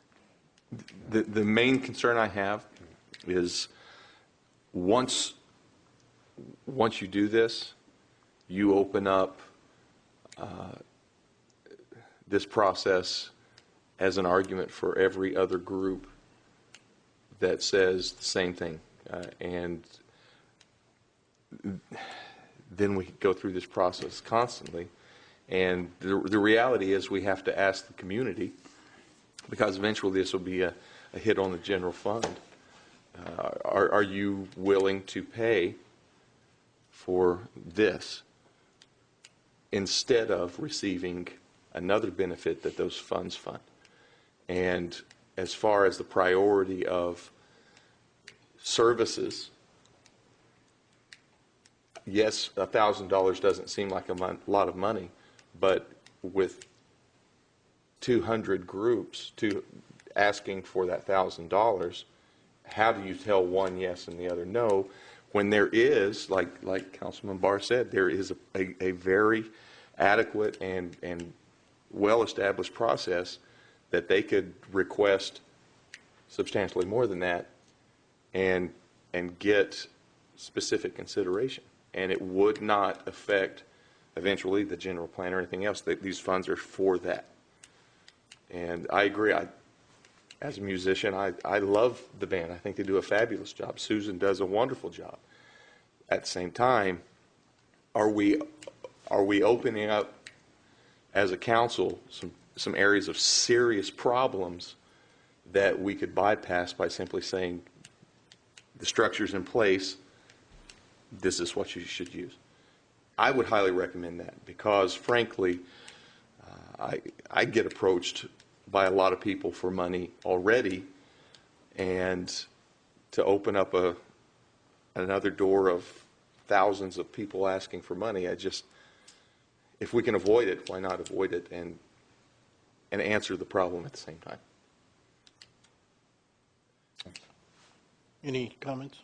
I think the path that the process we have in place is a good place to start. If it proves not to be successful, then I think we can come back and kind of figure that out. But I think it's a good process. It's just starting that we have in place, and I think it's worth a shot.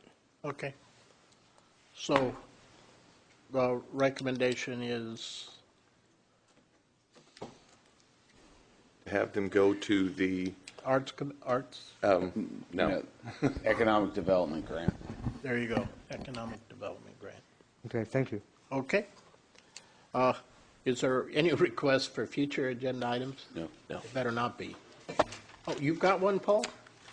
Good evening, Mayor. Actually, I don't have a request for a future agenda item, but there is one thing I'd like to point out, if I could, before we adjourn, and that this is quite possibly the last council meeting that Craig Bronson will have at the city of Brentwood. That's right. So if we could just take a brief second to congratulate him and wish him well in his No, you'll come return. back, right? He'll be at the podium complaining, perhaps. But Public comment. Boy, I personally wish you well. I think, as I said, are you excited? I think I asked you that on a personal basis. And you told me, nah, not that much. But I don't know. I think how many years? 15 here, 36 full-time total, and 43 if you count when I started as a freshman at Liberty High School. How many years have you lived in Brentwood? Minus the 20 I was in Turlock, everything before that and after. Oh, you don't want to give the age. Nice, man. Figure that out. Let's see, in January it'll be 38, which will be 58 in January. Craig, I just want to express my personal appreciation, both as a citizen, working with you as a citizen, working with you as with the Liberty School District all these years, and most recently on City Council. You've been a gentleman, you've been cooperative, you've always put the citizens first, and I appreciate that, and I appreciate more than ever your integrity, your honesty, your compassion. You're a good guy. We wish you well in your retirement. Thank you. It's been a joy. Turned on. It's been a joy. I bet. Great old Brentwood family. Anyway, I wish you personally, Bob Taylor, Mayor, wishes you the best, and individually, Bob Taylor, I wish you the best. Good luck, but I got a feeling you're going to go do something. You're going to sit at home. You're married. You're not going to sit at home. Congratulations. Congratulations. Congratulations and thank you. All right. With that, I need a motion to adjourn. So moved. Second. And second. thanks everybody for the patience and working through this long night.